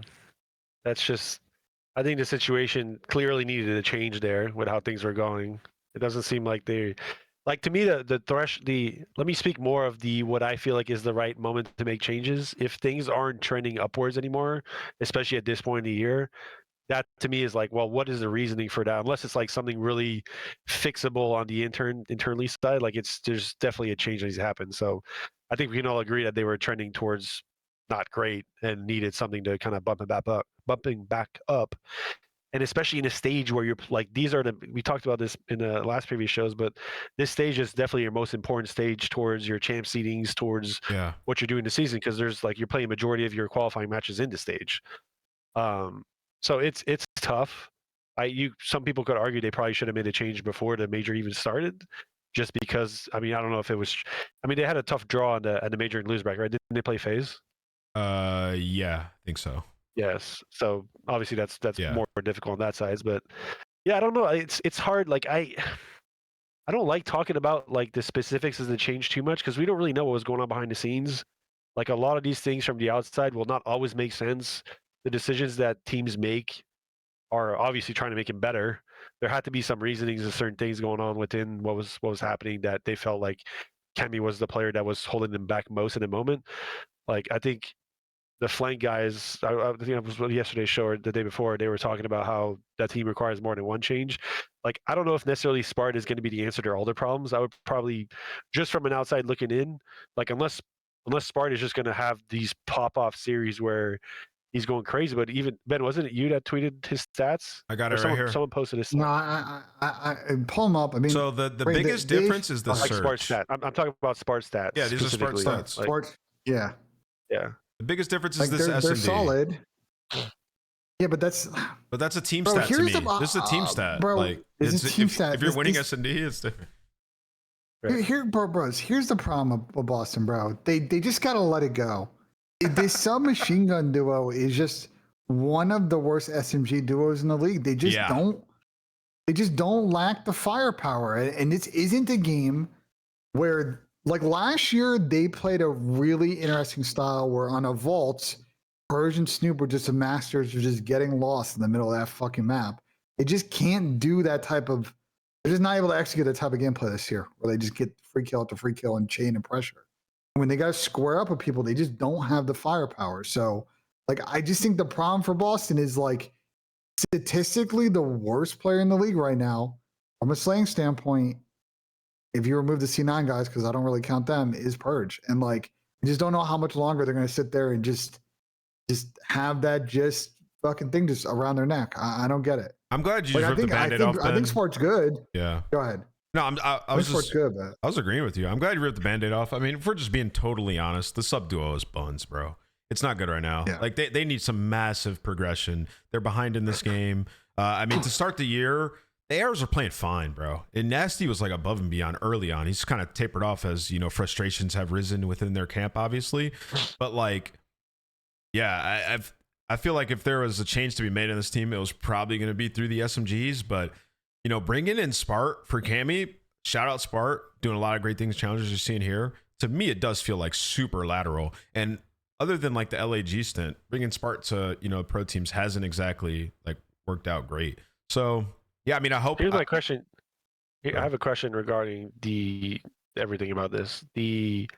What do you guys feel like was Boston's driving success last year? Like what drove them to find the success that they had last year? They had great teamwork, brother. Like that was last year. Like and they had some maps in their bag that they loved going to red card. A lot of teams didn't like it till like later in the title. And so yeah, map pool advantages you feel like, and then Purge was a lot. Purge was a lot better last year though. Like he's had a pretty big drop off. Like he was a impact player last year. Especially in control. So, I mean, there's a couple of factors there for sure. The dynamic has shifted with obviously bringing in Nasty and a new title on that team.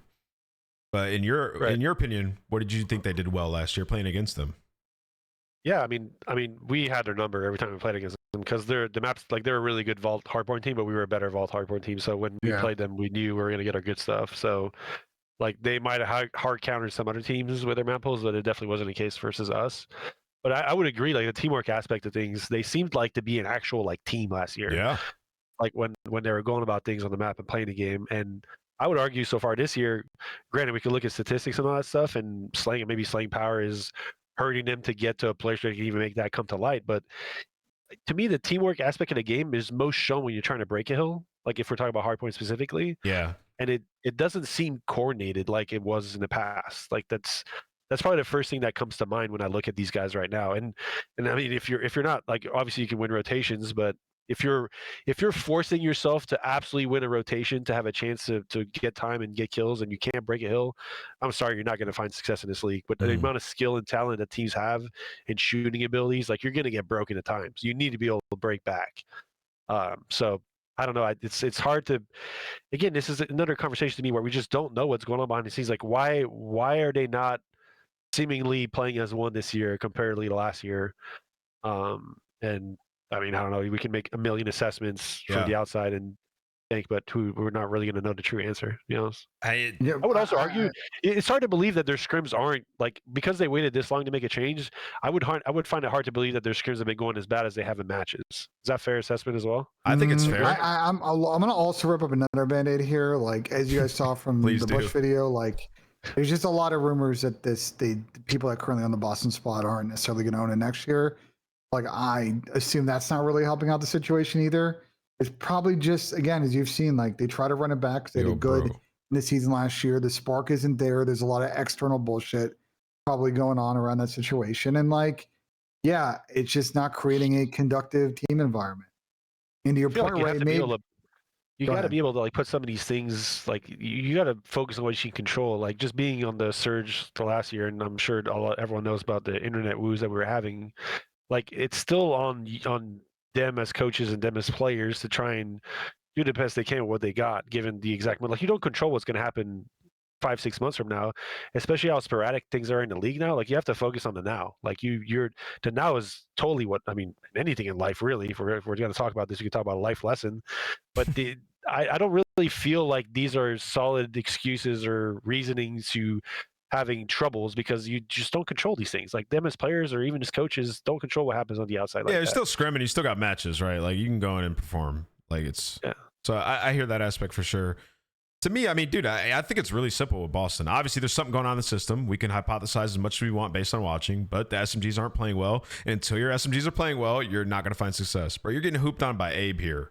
And I mean, I guess that's a shot at Abe, but Abe has not been good. So, like, yeah, they definitely needed a change.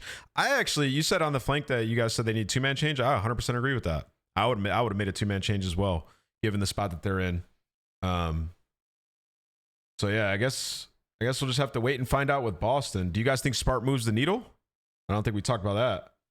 No, I mean, I think he may be serviceable at this level because he showed that he had it last year, but I just still think it's not fixing the impact that sub duo. And like, unless they just start magically getting kills, you're just gonna sit here after this fucking event where they may or may not make it even to the 8-team fucking double and bracket and be like, bro, we just gotta let it go. Ben, like, have you? It is what it is. Ben, have you heard Otherwise, any? we're not making champs. Have you heard any more rumors about Nasty potentially getting moved? Has that kind of tapered off? Any stuff behind the scenes? I think there was definitely a thought process about maybe Toronto as part of this when they bench Real situation of bringing in Byron.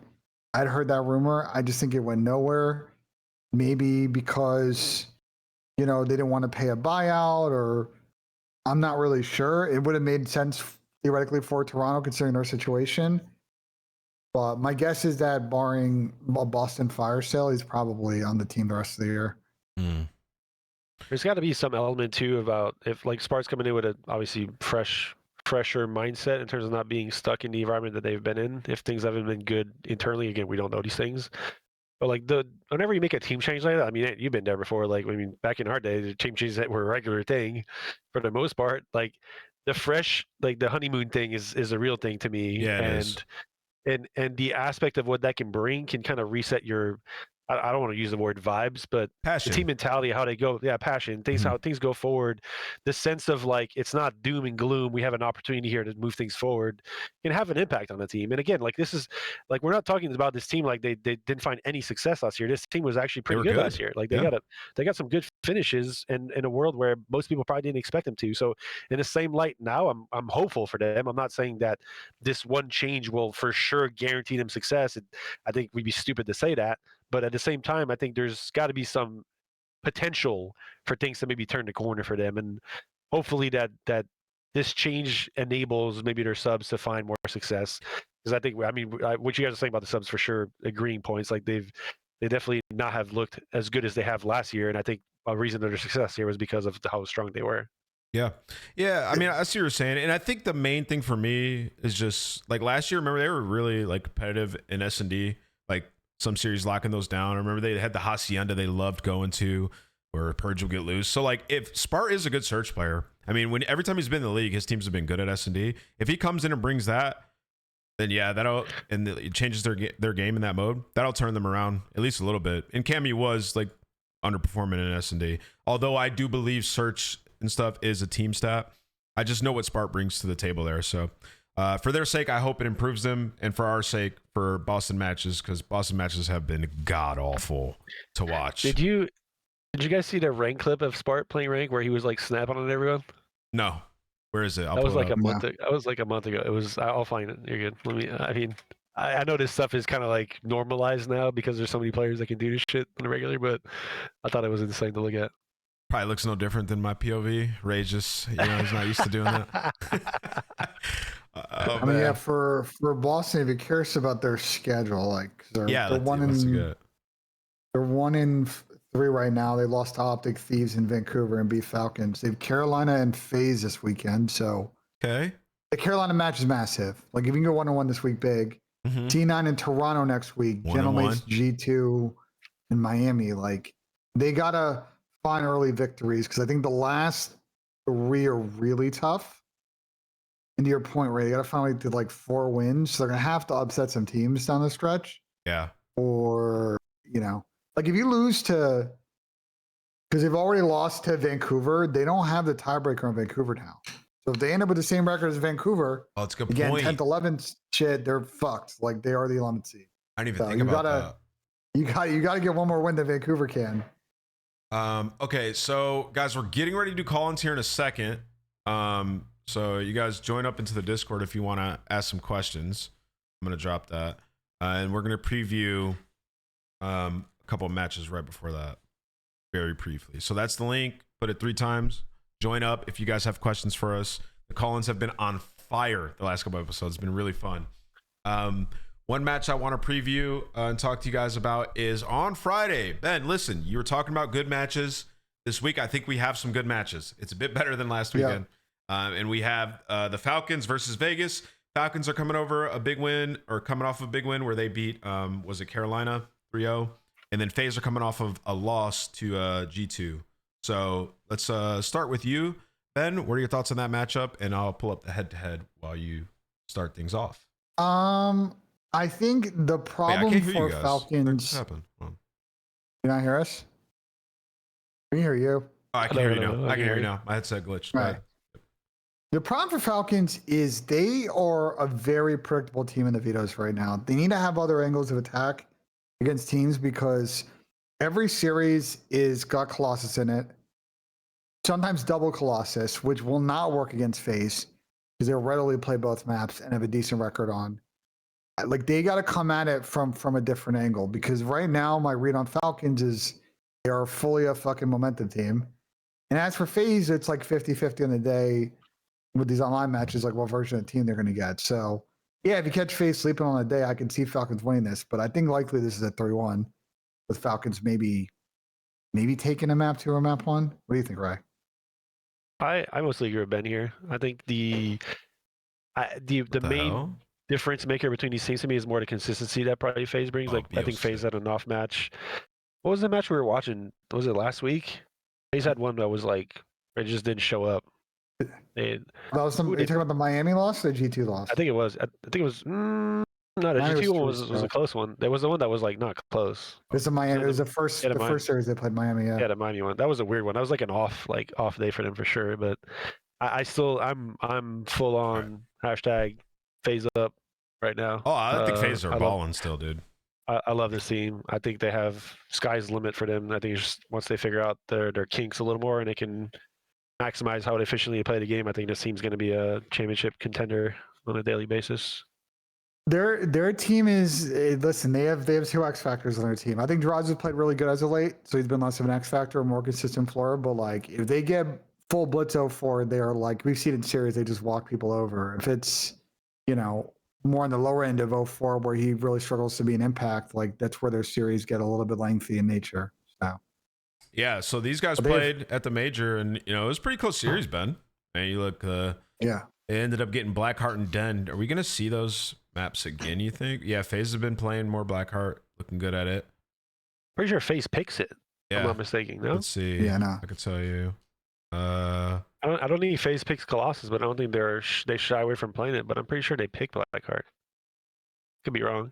Where is Blackheart at? They've been playing a lot of Blackheart. Yeah, picked it 4 times. Right there. Yeah, they picked it. Exposure's the main pick, and Black. I'm pretty sure Exposure's been Riyadh's first or the main auto veto. This is just the thing with Falcons is, again, they just rely on the bang out, if they can, a bang out map 1 and generate momentum for the rest of the series, because they don't play clean COD. And I worry sometimes in a series like this, if they can't get that early momentum, it slips, Like, I don't doubt the Falcons come prepared in every series, but as they go through the length and they make a key mistake, which we saw a couple weeks ago in the overloads, it's heads down, everybody tilting, and they can't recover in a series. So, well, I'll say I thought one good thing from the Falcons last series, and we talked to Kismet in the interview after the series, and he said he had to realize in search he can still facilitate, but to also be the guy who's taking those chances, and he did that more often on this Scar. He was getting loose, bro. And when you would watch Falcons before, it was that was Xnid trying to make plays early round, and Kismet sniping a lot, which he did have the sniper out early, but just later in the game he was still making plays. I think that could be big for them going forward. Kismet's a great search player. Yes, I agree. And he needs to continue to play that way. And kind of when you watch him, I had watched a couple of their maps back, and because I wanted to validate a stat I saw with Xnid. dying first. He was like 9 and 21 in opening duels. It was like the worst rate in the league. And if you saw in this one, they like had him sit back a little bit more.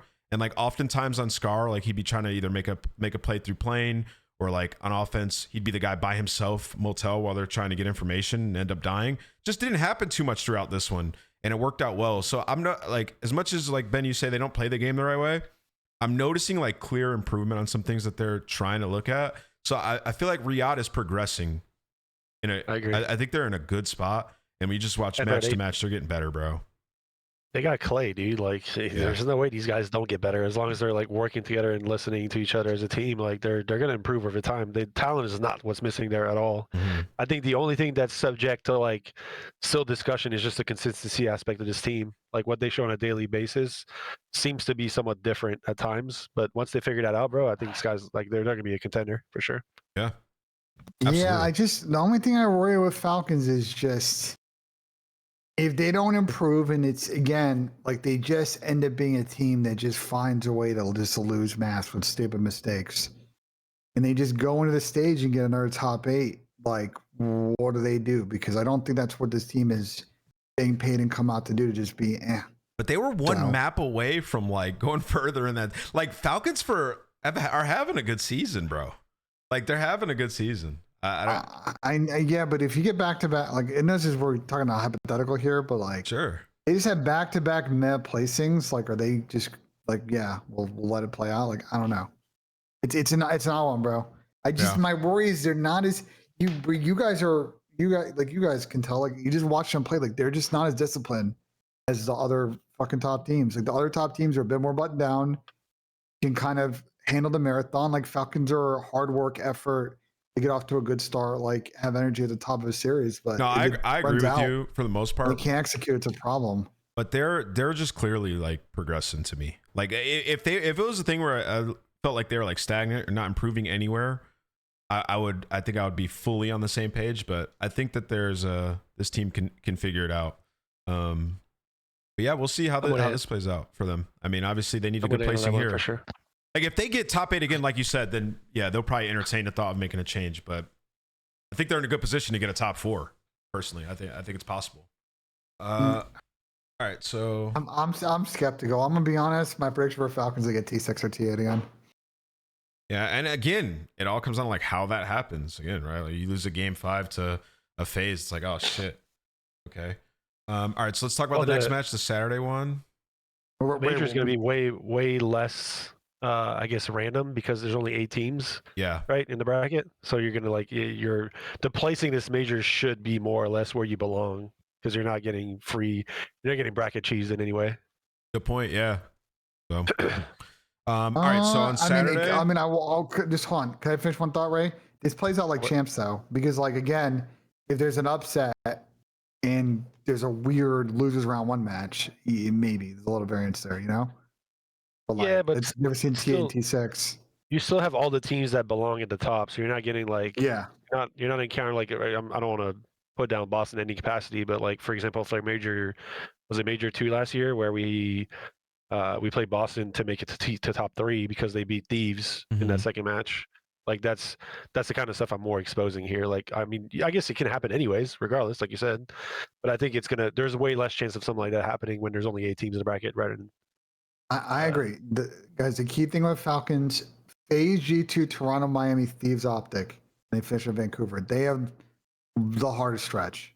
So we'll see what this team is made of because they can either grind out wins or they can absolutely crumble going into this event. We'll see. Ben, what do you need to see from Falcons to believe that they're a player in this league? They got to grind out a 500 above schedule against those like 6 teams I just mentioned. Okay, fair enough. All right, but we got to keep this pushing because we got about 30 minutes left. We got to get to the call-in. So we got Texas versus LA on Saturday, an absolute banger. Talk to me, Ray. I know that you know Ben talked about their schedule so far. They have made quick work of everybody, and everybody's performing. If you were to give it an odds chance of LA coming in and taking the series, given them playing their current form and Optic's current form, what would you give it for LA? Like odds? Or honestly, give me a percentage chance. I think it's closer to what most people would probably say. I mean, let's be honest too. Like Optic's showing their scrims and they're just absolutely running through everyone, Dude, including everyone. the general mates. Like it's been. I think anyone would be crazy to say that Optic isn't the favorite in any matchup right now. But again, it's Thieves have shown pretty good strength recently. I think like Ben said earlier, the eye test has been definitely a lot better on that end. I think they're showing more coordination as a team, and the players seem to be more comfortable with statistically how well they're playing. Granted, they're not playing the best teams, but I think I don't know, but odds like the odds is so tough to say.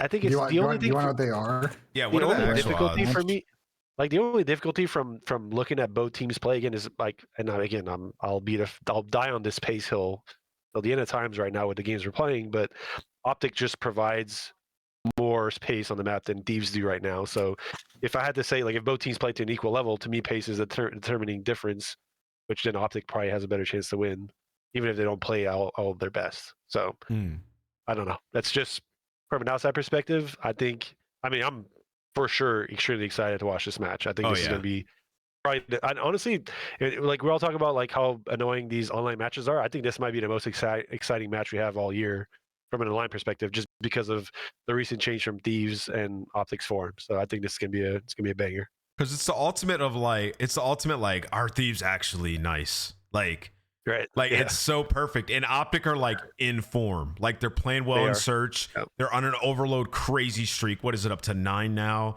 They're adding maps to their bag. Thieves are adding maps to their bag as well.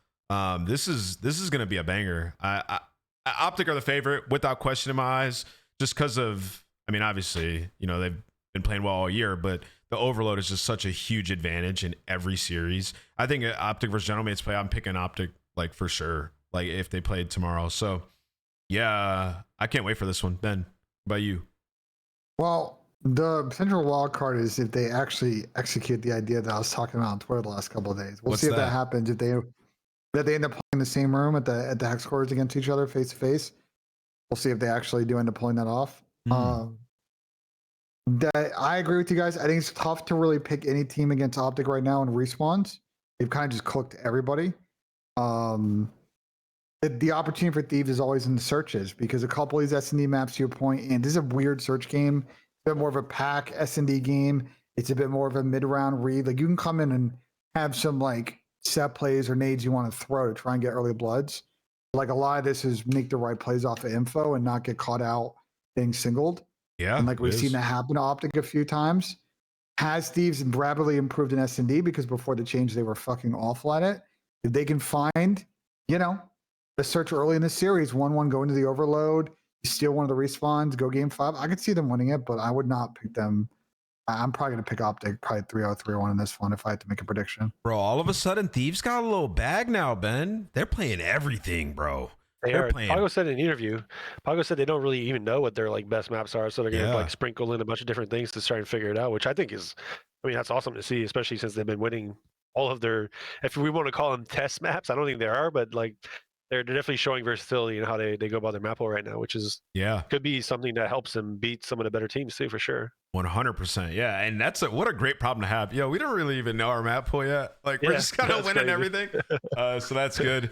And yeah, Scrap's playing his best COD right now. So yeah, excited for that one. The next match is Sunday. We got Koi versus Mates. What would have to, well, let me rephrase that. How do you guys think this match plays out? Let's just go there. Koi versus Gentlemates? Yeah, that's the Sunday. That's the best match on Sunday, in my opinion. And I'll pull up their head to head. It's going to be all Gentlemates. Because we don't really even know what Toronto's best maps are, so they could catch Gentlemates slipping on a hard point, which would make this interesting. Because Gentlemates' overload has gotten a little better, I think. Go scroll on the Gentlemates overload. What's your last 10 overload right now? That's S&D. Dang, Gentlemates S&D's been crazy. I don't think I've The realized S&D's that. been good. Yeah, I mean their overload is, it's still whatever. Nothing crazy. It's tough for me to see a way for Toronto. I mean, Toronto before the change was one of the better overload teams, and it fell off the fucking cliff. But now it's back, I guess, for Kips. Like that's the chance for Toronto. You got to extend this series, try to win the swing map, get Gentlemates frustrated so you can take him out in 4. Because if you go 5, you don't want to play Gentlemates team in a game 5. But I think that's really like they're not It's not a 3-0 path for Toronto here, to be honest, unless Gentlemen just come out flat. Nah, bro. Let's see how the previous. I mean, yeah, Gentlemates, they might just come out and bully them, bro. I don't know. I feel like I just need to see more. I can't evaluate. I know you guys like. I think Kips is a step in the right direction, as we mentioned earlier. I'm just not like extremely bullish on them yet until I see massive search improvement. Like their search has been really bad to me, and they're going up against this team who's 8-2 in their last 10 S&Ds. Like they're balling out in S&D. This is going to be a hell matchup for Toronto. Is it? I mean, is it crazy? Like the way Ben, you just described the series. Like, is it weird for you guys to hear me say that I've never actually sat down and thought of a series that way? Like that, the thought process of how you look at your strengths and weaknesses in terms of like how a team performs overall. It's like I don't know, that shit's never crossed my mind. What in what like, way? as a coach? What? Because it's like, oh, we just need to win map 3 type shit. Yeah, like, yeah, like that kind of thought process. Like, I mean, you would have been if you did that, you might have been a better coach. well, what? let's say from I'm joking, Toronto, you're just chalking maps in? The fuck? No, No, I'm not chalking maps, but like, you know what gives you an edge. It's like throughout the week, it's like, okay, I used to think about this all the time. It's like, yo, we're going into this match. Okay, if we play Octane Dom, although we're not that good at it, we might have a better chance of like if we steal that map from them, because they're also not that good at it, we have a great chance to like steal the series. So I'm going to focus on that throughout this week. That's not what we just described the mode as a whole. That's different. You're going specific into specific maps here. Yeah, of course we think about those things, but to literally say like overall these guys are better at search than we are, so we need to find a way to not go to game 5 because we lose game 5, bro. That's well, I don't. No, I've never looked at it like that. I didn't say that. That's what Ben just described. Ben, you just said that. No, it's no. Okay. What I'm trying to describe is that it's hard for me to see. Gentlemen have been really good at closing out series. Gotcha. The thing for Toronto that I think give an advantage of a little bit in this series is like they may not necessarily have a hard read on like what your best maps are since it's changed with Kips, and it could have shifted and respawn. If you can catch them early in the series, not knowing, you can get some fucking momentum. But it's tough to come into the series. Like Gentlemates are a good team. They play great clinical ball. I really love the way they play respawn. You know, with Toronto, to your like the big problem I have with Toronto, prior to Kips, is like they were terrible at Destiny, in particular getting first bloods. Horrible. And then winning situationals, which were like the 2 most important things. The tape was horrible. And S&D they couldn't do. So like they looked a little bit better at it last time they played. That's what I'm saying. I don't even think we should use any of the pre-Kips. I'm looking at it from an outside perspective though, Ray. I'm trying to break it down in my analyst hat, not if like I was coach or player on the team. Well, I think outside. you even though a small sample size, you still use a sample size that we got. We've seen him play 2 games. If we were talking before we saw Kips played, and but like to me, those 2 matches they played with Kips to me look pretty solid. Like overall, I think this obviously it's not a big enough sample size to know exactly how they're going to come out and play against Gentlemates. But I think it's enough to show that they're probably going to put up way bigger of a fight, if anything, than what most people think. And that this match, hopefully, I mean, for all entertainment purposes, is a good match and is back and forth. I agree. Yeah, I mean, Toronto's got to show life. They played better. I mean, it was around like they played better in the last series, but like the Thieves one, I don't know if I'm seeing it, bro. Like the S&D round 11 to me is a crazy scam. Do you not remember what happened, Ray? Like I've seen these things, the same shit that was happening with the last team. So I just need to see a little bit more. A little bit more. Gotcha. Let me go to the round. I mean, I'm sure we'll see more of time, and then we can all agree. I mean, we can agree that the aspect of search is probably like the hardest thing to get comfortable with a new teammate, because you have to like they've been probably playing maybe different roles within the map, maybe different situations, different strats with certain teams. Like the mentalities, I would argue that challenger to pro search might be like one of the bigger differences in terms of like how teams play, personally speaking. No, fair enough. Yeah, search is I mean, something it's difficult, man, especially when you instantly make a roster change. When you make a roster change, it gets harder right away too. Got to figure it out, what he likes to do, positions he likes to play.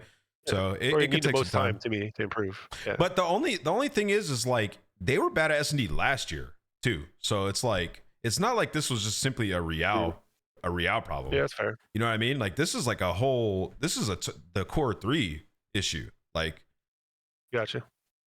So yeah, we'll see though. That'll be exciting. All right, let's get to the call-ins. If you guys want to ask a question, join the Discord. I'll drop the link here once again in the chat. And as you guys join up, we got one person in here already with his hand up. Dylan is locked and loaded and ready to go. Join that link, guys. Come join the call and join the stage. So, No deal.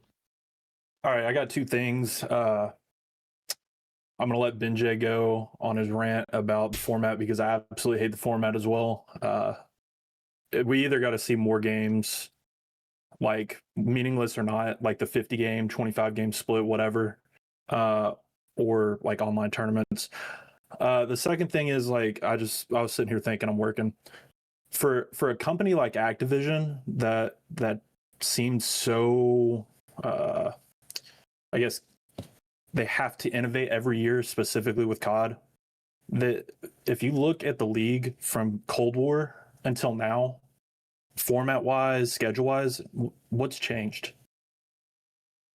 I mean, Well, you want to start the second one? The league format changed itself. They made it's like the last 2-3 years, maybe even 4. That since was it because Cold War was like the 6-team like pool picking show thing where Yeah, you had like Mhm. different aspect teams. So the format definitely was different back then. Better or worse is all opinion. But I think since then it's been just the pure like just drawn out schedule for the season. I guess I'm more referring to like we have 4 to 5 majors, challengers elite that only has this year gotten a spark. It seems like nothing has really changed a whole lot. I guess that on like a macro level, not scheduling and stuff. If you want me to do my big format rant, which if anyone's been watching my stream the last 2 days, I've just been crashing out about. The big question for the league, this is really because I kind of know where ESL FACEIT will want to take this. I just kind of know what's driving dollars and cents there. And I then this one was really more on the teams, Activision. Right now, if you look at the match splits, like 70-80% of your league is online. And there's just the games, no matter how well you cook it, like 60% of those games just don't matter. Like they're just not interesting stories. They are to the sickos, the same people, if you watch college football, and I said this earlier, that are going to love, Iowa, Wisconsin, because they're a football sicko, but your average fan, if you're not a fan of those schools, probably doesn't like it. Like people are not going to care about a compelling story around Carolina and Boston. They want to see more phase optics, thieves, general mates, Falcons, whatever. Bro, I hate this So thought how do you process. I make- gotta interrupt, Ben. Nobody cares Well, about Jets Browns week 11 either. Now I know, but that's what the NFL has done really well when their regular season format is they're able to flex and move the schedule around, which is one tool that the league could be doing a little bit better to try and create better situations. So I hear you on that, Ant. The thing with the league that I think the conversation need to have is what is going to drive the best engagement and what content is going to allow us to make a sustainable, monetizable league where people are going to want to buy MTX and sponsors and partners are going to want to get involved. Is it just continuing to do online activity? Do we rethink the online activity? Or do we go more LAN and cut more online? Like that really is the conversation, because once you kind of figure out a better way you want to do that split, then you can kind of tweak the format, maybe more of a tournament format, or you add more league matches, try and get towards that like core goal that you're trying to go for. Like that's the question I got to answer. What like ultimately we're trying to drive engagement and more views. What do we feel like more matches do that? Do we feel like just being in person, seeing the emotions do that? Like what part of the product do we feel is the most compelling to watch? And I think that's like, to me, your answer is there in the solution, or at least try and test out solution. I think anything, either one. I mean, that's the problem though. Is we can't just say like if can't. you're put yourself in their shoes, like based on you as a viewer, or there's parts of what you're watching that you enjoy. What are the parts of what you watch that you enjoy the most, and how do you find a way to put more of that to where you're more engaged overall because of the fact you're seeing what you like watching? Put yourself in their shoes. What's the answer? For my personal opinion, any tournaments. I don't care for league matches at all. But like, So like 2Ks and 5Ks? Yeah, absolutely. That kind of 2Ks and 5Ks. Yeah, that's fair. But I mean, like, I'm also willing to like, if the majority of people want to see 50 or 25 league matches a split, like I'm down with that. I just want to see more COD. I don't want, it comes into the year and I'm like, okay, well, Optic played, I don't know. I don't know what the sample size is, but 30 matches all year, 40 matches all year. When in Black Ops 4, I feel like we did that. Can I say something? Like go ahead, Ray. I kind of like the tournament format, more like common tournaments online idea. It's just kind of a quick kind of fix to what we got going on. But I personally want to see more matches that matter, like the more games that are with something that's on the line. Like the minor tournaments were kind of a description of that, where Yeah, those are great. like we had like those like I'm watching matches and like the team that loses is out of this. Like this is fun. Like even if I'm watching two teams that aren't my favorite teams or two teams that are not very good play against each other, like the loser of this is out. Like there's a meaningful aspect to this. It's not just about getting points towards the end of season accumulation. Like this is, I'm interested, I'm engaged into this. I'll watch no matter who's playing. Which I think to me is the most important part, personally speaking. So click on the link I just put in your chat, because I've had this convo a lot, right? And the sense that I got is people want to see more tournament formats. 2K, 5Ks, and 10Ks on the servers are not a great resolution, because unfortunately the problem with those type of tournaments is your Apex moments are going to be at 11 p.m. And can you send it to my backup Discord so I can pull it up on the stream PC? Okay, heard. I mean, we can. There's obviously ways to change the format to where it doesn't end that way. So pull up what I just sent you, because I think this type of idea, like there's a lot of inspiration where I took this idea from. What I'm trying to check the box is how can we make online Call of Duty meaningful, but then lead towards really good, engaging LAN content at the end of it. Like how can we make the online product matter, but then it lead towards a really good, meaningful Apex moment in a LAN format. We should still have majors and have that atmosphere. We're about to go to the Birmingham, to the NEC, and I think the environment that event is about to be fucking awesome. But I was working on this idea. I'm like, people want to see 2Ks, 5Ks, and 10Ks, but they don't want to really see Shotzi fry shitters for 6 or 7 hours. Nope. And then be delirious tired whenever they play a pro team and then some like online square up. I was like, okay, well, why don't we just kind of mix and match, right? Why don't we check this path to pro box? Right, but to make a compelling story about a team that starts in the open and makes it all the way through, but make it fair for the teams that are good enough to come into the tournament, parts of the tournament. So you do a multi-stage thing, you do a group stage, I don't care what the format is, and then you have a LAN finals at the end. This, I think, would be a way more compelling way to guarantee minimum online matches for CDL. So the franchises. MLG Pro Circuit. No, but like not really though. It's this close, is a slight though, yeah. modification on that. It's close. And like this does a twist on it where there's a really good path to pro flow. There are CDL franchise teams as part of this. And look, you can also have league matches in the ether. My personal feeling league matches, by the way, maybe unpopular, is I don't think it's an average minute audience play, right? I don't think you're trying to maximize viewership for every game. It should be a pure content play. Yeah. Fuck, a team should be playing 40 games a split. And if there's 7 games going on at the same time, I'm sorry, Boston and Carolina. You're not the bigger franchises. Your hardcore fans will watch, but just give people more content, more matches, and let them choose how to consume. And if you care about AMA and average audience, you use the major moments. This is what we did back. This is what we did back in the day, bro. This is like Ghost. This is like, I mean, I guess a little bit of Black Ops 3. It's kind of similar to what we did, and it was awesome. But you know, there's problems that come with it because this is a franchise league now. So I don't know if they could do Prime every tournament. Like it's just different. Like they can't. Like it's just not. It's. I guess it's a bit unrealistic unless they completely just. They need to overhaul way more than just all of it. Like this. I mean, this isn't a quick fix because then now you're getting into potential stage time appearances for. That's not necessarily. And there's no guarantee it'll be better as well. Yeah. Like, the two easiest fixes they can make without totally modifying the charter of the league is more pro-am content, which is definitely doable within the charter. They just gotta be willing. And get over this fucking fascination that people at the league have about only having one match at the same time. I just think they're so locked in on this thought process about it. They just don't see the bigger picture of like, you're just never going to get people to care. And this might be harsh, but we tell hard truths on this show. We call a spade a spade.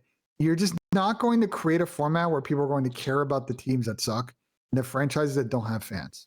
You need to figure out how to give people the matches that they want to see. Well, that's on the often. Teams, right? Like those teams just have to be better. Yeah, like, but I'm saying you can't solve that problem. So just give a format where you get more of the matches that people care about. And if those other teams bitch and moan, oh, sorry, your team sucks. Fucking build a better team, spend more money. We got a new format this stage, right? So it's not to say the league's not trying things. Everybody's playing everybody, and 2 teams aren't even going to go to the event. So like, yeah, I mean, I don't know. I feel like this gets blown out of proportion sometimes, bro. I'm gonna keep it a stack. Like, no, it actually doesn't, because they lose all the momentum in the. Two things. One, they could be doing this format over 4 weeks weeks instead of 6 weeks if they run multiple matches at the same time. And again, flex schedule. So like you're still having these one day where there's one match at a time and it's like banger matches and people care. But like that way you compress and you take less time. The problem is in like once the game is out and we're 3 or 4 months in and there's 5 other sports going on and it's the spring and people are getting out, like you're not giving people a compelling reason to watch. They'll like the majors because it's like a cool moment and there's atmosphere and then there's energy there, but they're not going to give a fuck about an online game. All right. There's just no other way to spin it, bro. We got to get to the next question. Format. But thank you for that. Appreciate breaking it, that guys. down, Ben. And I mean, thank you for the question. No problem. We will revisit this as time goes on, but we're definitely not solving this on the show today. So let's bring in. Yeah, I agree. Let's bring in. Typically. What's up, brother? How you doing? Yo. Typically, hello. All right, we'll bring him back in here when he's ready. He's muted. Yeah, he's trying to mess with the settings. I invited Cordless in here. His hand is up. Guys, if you're ready, put your hand up. We'll do Trev. Yo, what's up? Hello. Yo. How's it going, boys? Good. How are you? Doing good. So real quick, y'all hear obviously about players and other teams talking about other players and how they're good on LAN versus online. They're better online versus LAN.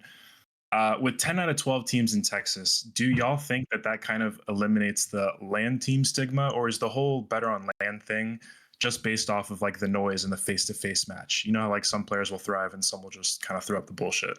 Wait, is the split really 10 out of 12 now? I could have sworn I heard 10 out of 12. Maybe it's... But let's no see. way. LA Thieves, Optic, Gentlemates are out there, right? Are FaZe in Dallas? You got the yeah, best way to do is yeah. work backwards. Toronto's not in Dallas. Okay. Vancouver's not. T9's not in Dallas. I don't think Vancouver is, right? Carolina's not. No. Yeah, that's 4. So it's 8. Yeah, 8. Yeah, Wait, Everybody where else is. Heretics are in Dallas? Yeah. Yes, they've been I for a think couple so. years. Okay. Pretty sure. Okay, so 8. We got 75%. Yeah. Sorry, What was your question again? It's more so just like, do you? I know like kind of like online play versus LAN play. Like obviously some players will play better online because they're in their bedrooms, and then they'll go to LAN and then they'll get nervous because of the noise. I guess I can kind of transition the question. Can you guys I don't think noise is. Finish your question, but noise is not the issue. Go ahead. What makes it the issue for players that they're more comfortable in their bedrooms? I can answer that. It's Bro, not internet. First of all, Body chemistry and stress, which is yeah. But go ahead. Like no, hold up. Noise is definitely a thing. Like in terms of if you're talking about like people get nervous, is that what you're saying on LAN? Yeah. Is that right? Yeah. Oh yeah. There's players for sure that get nervous on LAN, bro. And it definitely plays a factor.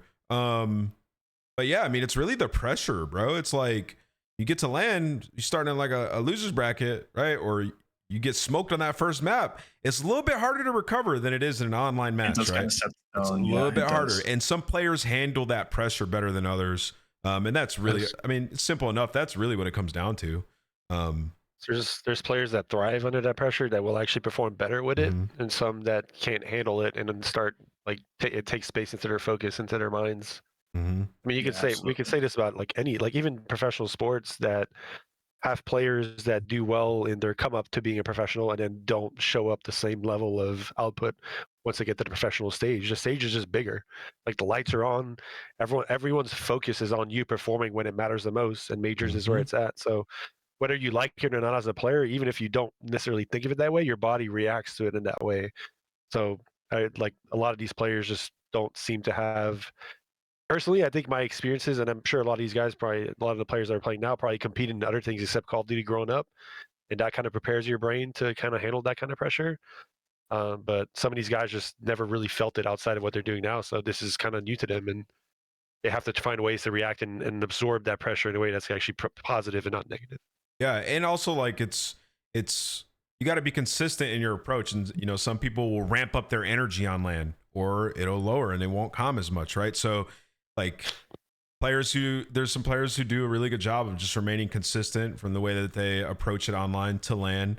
Like a guy like Simp, it's just kind of like you listen to listening online and not LAN. Like he sounds similar, although theirs have been chaotic for years. But at least it's consistent. So like, yeah, that definitely plays a factor. Just I think it's just simply pressure. But thank you for the question, brother. Okay. Yeah, absolutely. Thanks for the discussion. Appreciate you.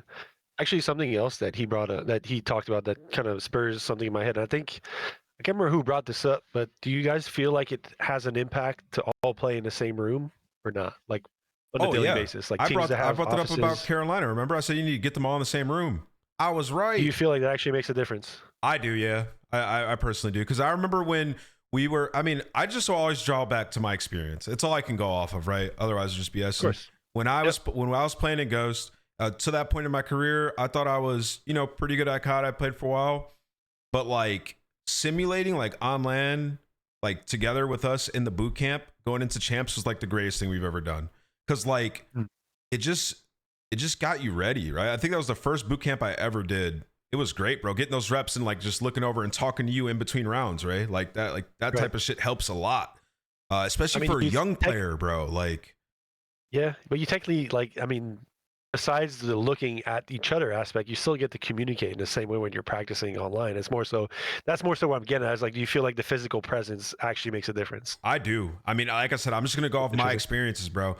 I think we made more progress in that boot camp than we did in weeks of playing online together, bro. I don't know. It's like you can hold people accountable. Like I can look at Jay and be like, "Don't you do that again, bro? Like you just screwed me over." And he's gonna look at me and be like, "Damn, I did screw you over." You know what I mean? It just goes way further for young guys too. Like I think it's the not being monitor warriors and not feeling as safe when you're in a real environment with someone next to you. Probably makes a difference for younger guys, but yeah, that's fair. I mean, when you say something to me online, Ray, I could just dismiss it. I'd be like, "What's this guy talking about, bro? I just went plus 12. I hope you don't, Ant. But you dismiss me, bro? Of course, that's going to happen sometimes when you're a young kid, you got an ego. But when we're in person and that happens, and you're just like, "Yo, Ant, like next," I know it's not coming from a place of like, it's coming from a good place. You know what I'm saying? So I think that matters. All right, let's bring the next guy in here. Teeny. Yeah, if you're not in the same place right now, your org's got to figure it out. They got to get these guys. Carolina's got to all get Airbnb, brother. Hello, Teeny, what up, man? What's your question? Hey guys, how's it going? Just want to say real quick, big fan of the show. It's great to listen to a super analytical program. So my question is in regards to LAT. Obviously, they made the switch, Kenny to Neum. They've had some success. They've won a couple games here. But do we think it's really tippable who they've won so far? I mean... Royal Ravens and Surge, right? Those are the two wins they have, and then they have another one, right? They're 3-0. They beat a third of the league. Yeah, I think it's more. I think it's more how they went about beating those teams. That's more what we're guessing. Is like it's not like they just came close or had performances that were just good enough, and they just purely beating off skill. They actually seem to have transitioned to like being more efficient as a team, which to me is kind of what you need to look at and what's gonna. Okay. What's more to tell of how they may transpire against the better teams now that they're about to play them? Sure. So my question, sorry, Ben. Get your question because you're probably going to say the same point I'm about to make. Well, no, my question isn't in regards to the wins that they've had. It's the team dynamic that they've had so far. So you look at last year, right? They had a great roster. They had a great beginning. And then the end, they kind of blew up in a little bit. They didn't have a good performance in Champs or EWC. And then they made a roster change. They brought Ken in. They brought Abe in. Didn't really have a good start. And so I'm wondering, do we think there's more of an issue with, and I hate to name call, but we have Scrap and Hydra are the two consistent people from last year to this year. Do we think there's issues with chemistry and with egos going on that could be causing some of this with the team? We're not really going to know until we get to the end of the season.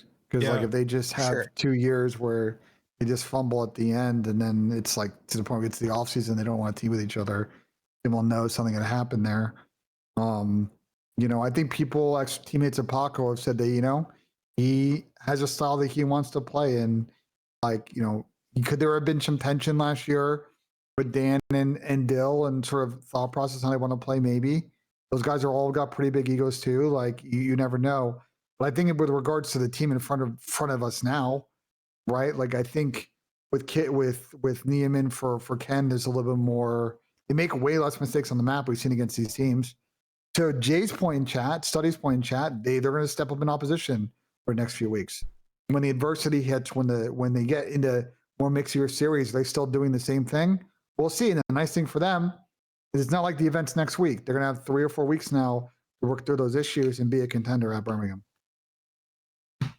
Yeah, I mean, if like people are trying to say, "Oh, Thieves haven't played anybody," this and that, like you're just trying to find a reason to hate on them, I guess, and hope that they stay bad. Bro, they beat a third of the league. Everybody's playing better, and if they come into this Optic series and it is even somewhat competitive, Thieves are back, baby. That's how it's gonna go. And Scrap is like right now, this stage, like the best player in the game. Like there's a lot of good things going for Thieves. They were like 2-8 map ones. They're now undefeated in hardpoint. Niam's leading the league in assist. Hydra's taking over games. Abizi's playing intellectual COD to a T, like solo got them to come back on Scar.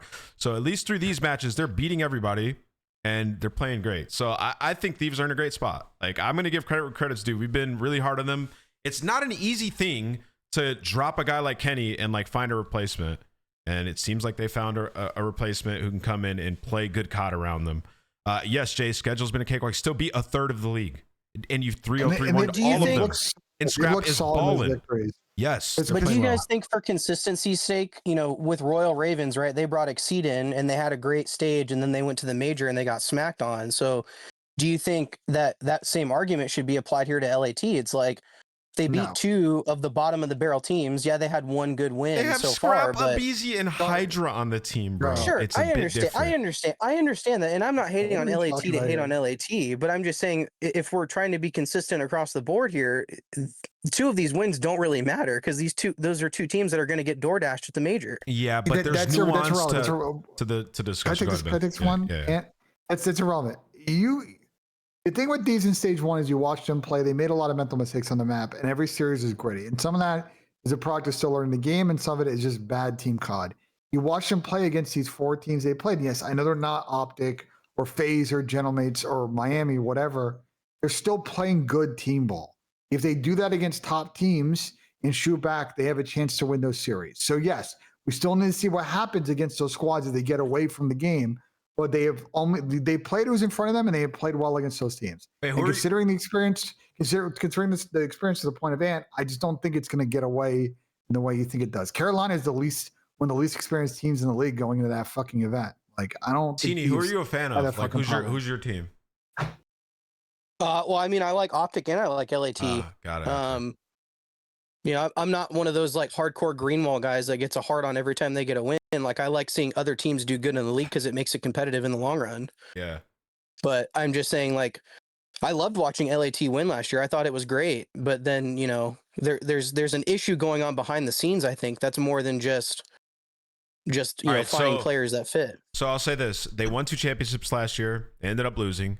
They made a roster change that doesn't look all that great now with dropping Ghosty and Envoy. Maybe there was some beef there, but I think it's just a dangerous thing. And maybe, trying to push the propaganda of Scrap It and Hydra being like shitty teammates like that. I don't know if those guys have had a lot of success in the CDL, so they can't be that bad at teammates, I guess. And I'm not saying necessarily they're shitty teammates. I just think you look at like Scrap's behavior with how he's been calling out the flank and calling everybody, brain dead and stuff when he's just being criticized. Well, he's been like this since he was in Challengers though. So it's like not new. He's the same guy. He's kind of the superstar on the team now. So do you think it's on him to kind of take more of a leadership role and kind of mature out now that he's getting older and been in the league longer? Yeah, I mean, and you're not in their scrims or in their calls, so you don't know. Maybe he is the greatest leader ever. You don't know. So I would just say it's all speculation. But thank you for the question. Appreciate it. Yeah, thank you guys for your time. Like I said, I really love your guys' show. It's great stuff to listen to during the week. Keep it up. Thank you, bro. Appreciate you, man. Yeah.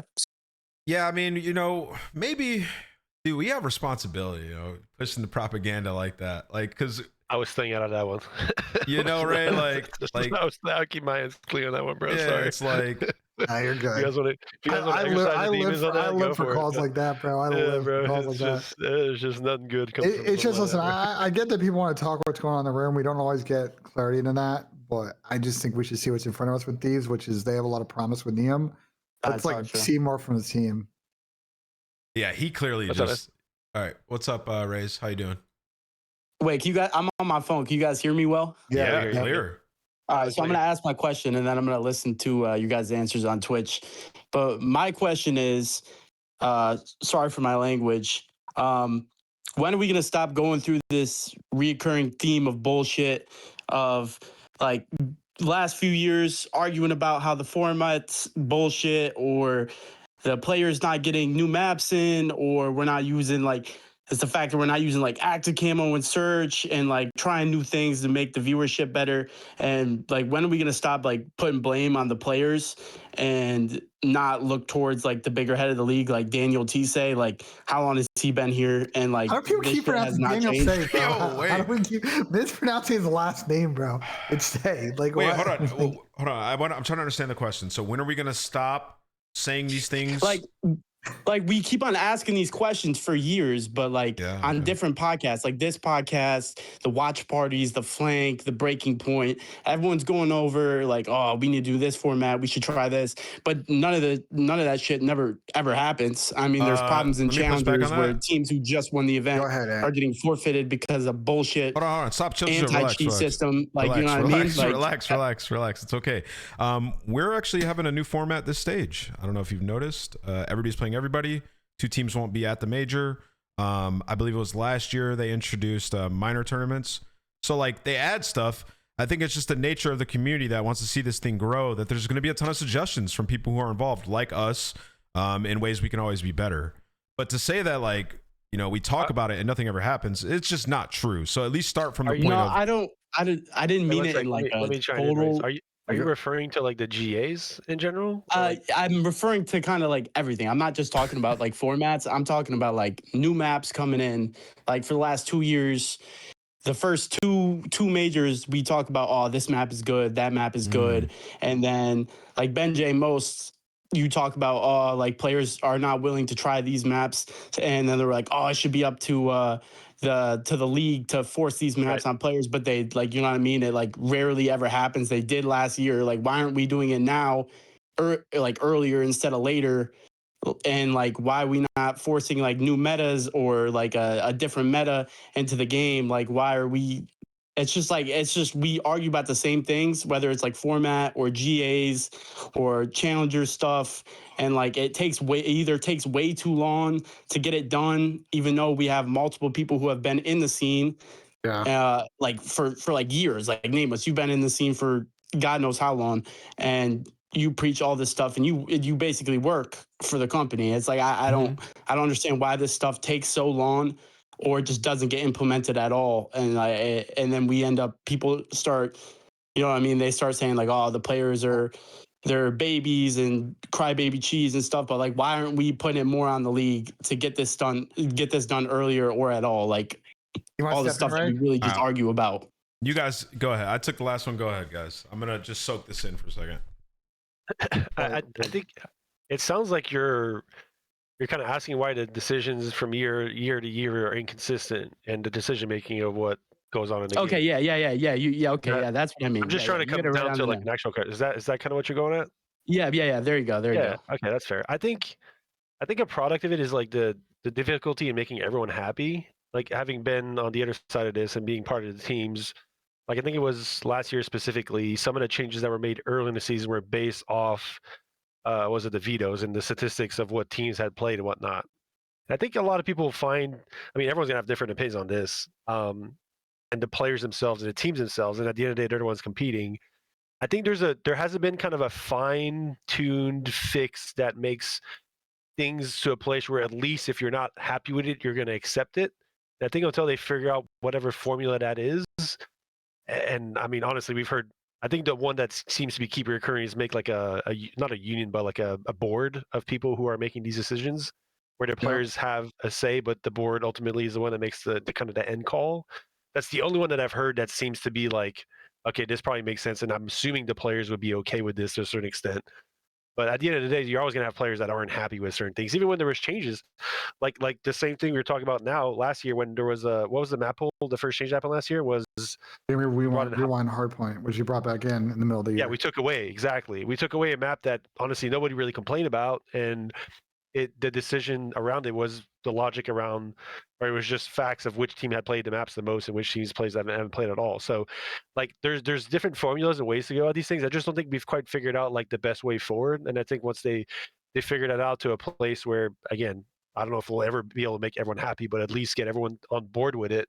Then we'll probably stop seeing some of these issues. But at the same time, like, I think the difficulty too is like mid-season map changes are always difficult because you don't really have that much time to test these things, and unless you have people that the players trust and knowledge on the outside testing these things out for them, then these guys only really have like a few days between majors to take time off and to relax, and then start ramping up for their matches again, which is what, 2 weeks on average. So realistically speaking, they're not playing probably Monday to Wednesday, maybe Thursday, or 3 or 4 days, and then they get back into it. They have like 7 days to practice again. I mean, I don't know why I'm saying these things sexually. I was part of the mix last year. Yeah. So it's difficult to want to spend time into approaching these changes objectively, and again, everyone's gonna have different opinions on this, so you'll never really all agree on the same thing, like which map should go out.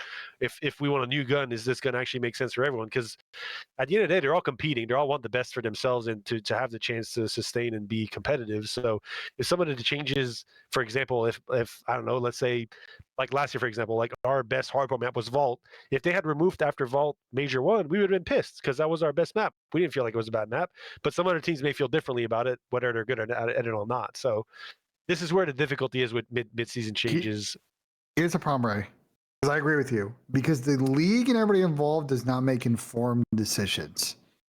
And then they use the Shroud of Mystery as cover for the lack of informed decisions or the lack of willing to play politics with either the players or the studios. And that's why before you even go for, past this, Ben, how do you make, like, I think what ultimately the answer we're looking for is like, how do you make an informed decision? What is the best way for Great question, Ray. Great question. Decision?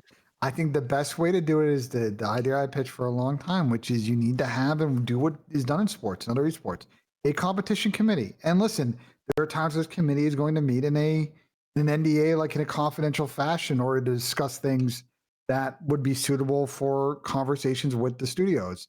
They feel comfortable with information not leaking, but they need to have a place where people can make informed decisions based on tests and data, and not just go in based on one data point or vibes or lack of a real conversation, which is how GAs happen right now. There just needs to be more organization, more process, so you make the right decision based on information that's out there. For example, about map testing, I talked about this like a week ago or 2 weeks ago. There's an easy way using either current pros, coaches, retired ex-professional players who play the game every day to try things out as they're added at the beginning of stages, send that feedback to the developers, see if things get adjusted, and you can make a recommendation to the pros before the stage is over on the changes we should make for the next stage. There are just better things that they could do that they're not doing right now. Do you know who are part of these competitive ruling groups in other esports? Like what are they composed of? It's a mix. It really depends. I think one of the problems that COD has is that I just don't think that compared to a studio like Riot, I just don't think there's as many top down people that are like evangelists or really passionate about the competitive product in the way you see at other publishers. So I just think that it's a mix of all stakeholders, right? People from TOs, people from players and teams. Extent. Well, Activision is more infinitely complex, and also now you're in the Microsoft factor too. Right. So all right, but to just Ray, you and I can argue about this to death. The point is like there are things they can be doing that's better. They're not doing right now, and they kind of hide behind the lack of like PR they really do in order to sort of kind of obfuscate the lack of, I think, informed decision making that goes on those topics. From my perspective, does that answer your question, Tezzy? Yeah, I have one more question based on what Ray's answer was. Rambo, about them not really having time to like. I just don't understand because like wouldn't right now be the perfect time for them to try new maps because of the new longer split, and like we have like 5 days a week they scrim and then they have their matches. Like after the major, they were talking about, or Spence tweeted talking about they're gonna try out these maps. And then a couple teams did say they didn't like them, and then they weren't trying them out. And then now Spin is asking Attach and Octane and them to try the maps out. It doesn't make any sense to me. It just seems like they can't make up their mind, and that just like it just really don't make sense to me because it feels like now would have been the perfect time to implement some new maps. The Spin because name the longer drop split killed me for some reason, but yeah, I mean the way from a. I was going to say the way the map stuff goes is like we've talked about that, and that's why your initial question was like, why do we keep talking about nothing happens? I think they're trying to get to a point where they're adding maps this year. It's just been difficult throughout this one so far, because a lot of the pros haven't thought those maps have been good, and now Saki's starting to pick up a little bit of steam. But there's been, just from the inside, maybe you don't know, there's been some issues with a lot of these maps, like Fringe, one of the spawns on Grandma's Hill, Back Globe has been an issue. Overload, it didn't play too great, is what the pros were saying. So really, I think that's part of it in terms of the maps, but I guess they're trying to get to a point where Saki would get added. I'm gonna keep it a buck with you, because you know what I'm saying, I don't work for the league. I know there's certain things that you just are careful about talking about. I mean, I think the league. I'm being honest. No, I know, I hear you, but I think the league really dropped the ball in like the month and a half they had after maps got dropped in December to really fix the issues on, say, a Fringe or Utopia, and they just didn't. And I know that there are reasons why they won't, for political reasons. They don't work for the studios necessarily, but like there needs to be the league needs to create momentum to help them generate leverage in those conversations against the studios, and they're they not should doing just a good force job of maps that in. right We now. should just be forcing, like, we should give them option. Exactly. These are your 3 options. You guys pick which one is getting added, because one's getting added, and then you guys, there's no option. You guys vote on what map's getting removed. Like, that's just how it should be. Which I hope they end up doing eventually. But we got to move on to the last question, brother. Thank you, Rays. Bro came in here. All right, thank you. I appreciate it. I at some point forgot what the question was. Like, I didn't even know That it was was a good question, happening. though. But I yeah, love that topic. yeah. Okay, let's get last one in here. Or Cordless. You finally got your mic working? Yo, can you hear me? Yeah. I hear you. Yeah. What's good, legends? I just have a question about the format. I know you guys talked about it, but how would you guys feel about 2 matches a day? Or like, you know, the teams playing multiple matches, you know, yeah. One day. Yeah. You know how I feel like they used to play 3 times 4 fucking one time because of a fucking situation, an event. You know, Attach, Zuma, Priesta, and Crowder played 11 matches straight in one day. Obviously, you don't want that, but yeah. No, but I mean, like, you know how it seems like the league doesn't want to move away from league matches. So I'm just saying that, you know, like, how would the teams feel about playing, you know, going back to that, playing multiple league matches a day instead of the one issue the per league week, is trying to balance is that they need to guarantee teams a minimum number of matches, because teams sell against that inventory, right? They use that for partner sponsor integrations, other stuff, and it's, I think, required within the charter of the league. I don't know for sure, but that's my assumption. I think it's probably true. The other issue the league has, I'm telling you, is that they have a very, very strong hesitancy to avoid having multiple matches at the same time. They unless they have to do it because they're trying out a format, the format requires it. There's only so many days. That's when they'll do it. They just, every time I talk to people at the league about this issue, they feel so strongly on it, and I just don't. Their thinking is like very narrow. They don't understand that it doesn't need to be a average minute audience play. It's like a volume play. And it just creates a better marketing flow. But go ahead, Ray. No, I mean, I was more so going to answer because part of your question was to drive off how the players would feel. I don't think anybody would care. I think if anything, they would embrace it. Mm-hmm. I think part of the problem right now and the issues that I've had being on the inside competing is that you practice for so long there's weekends where you only play one match, and I don't want to say that's tough on the mental, but it's like the best reps you'll get to improve are your matches. Like that's where you kind of test out everything you've been practicing and put the light where you're lacking. And having so many matches few in between during a month and a half leading up to a major, you don't really truly have the opportunity to kind of showcase what you got as a whole. Like the format seems to be not big enough in terms of the amount of matches played to really truly showcase which teams are the best teams. And I think that's what the cool part about this major is, and like Nameless alluded to, with the change going on now where every team's playing each other team, should see, realistically speaking, the best teams kind of come out and separate themselves from the pack because they're just playing more matches every time. Yeah. Well, I've had plenty of pros on my stream, and I've asked them this question, like, would you have an issue with a double round robin format? And none of them ever say no. Good point, Ray. They would rather play more matches than scrims if they could. 100%. Good point, because they recognize that is the best progression path for them and their team. It's always been that way.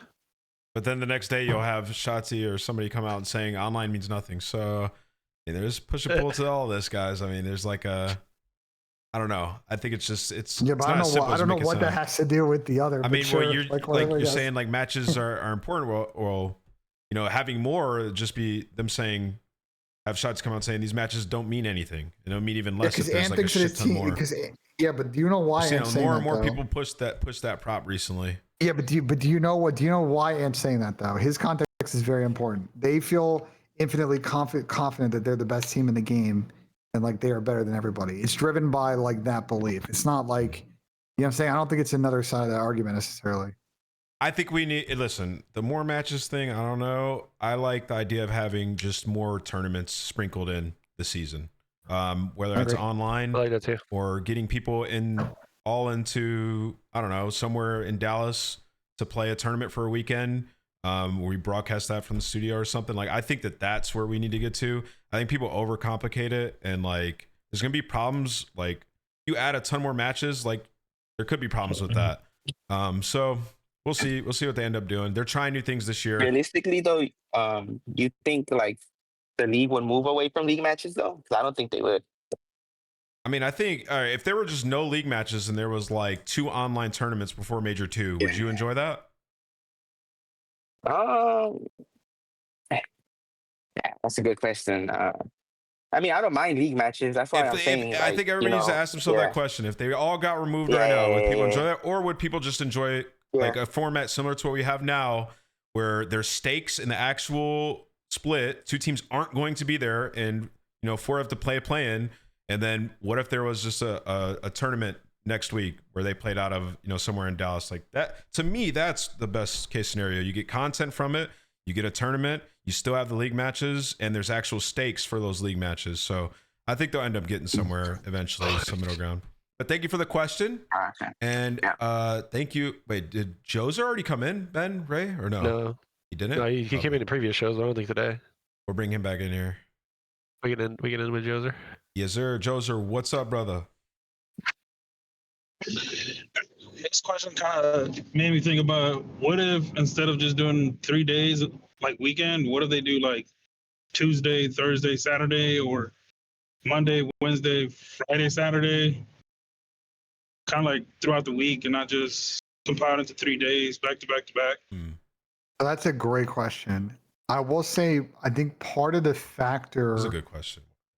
of the OG reason they've had weekends is that they originally, this format, the league was going to function around these events, and they had a real fascination of trying to own a time block. What they wanted to do is research shows at 3 p.m. East Coast time till like 5 is a very good stretch, especially on Sunday, because everybody's at home and like there's just a lot of people and a lot of eyeballs, especially in the winter and early spring.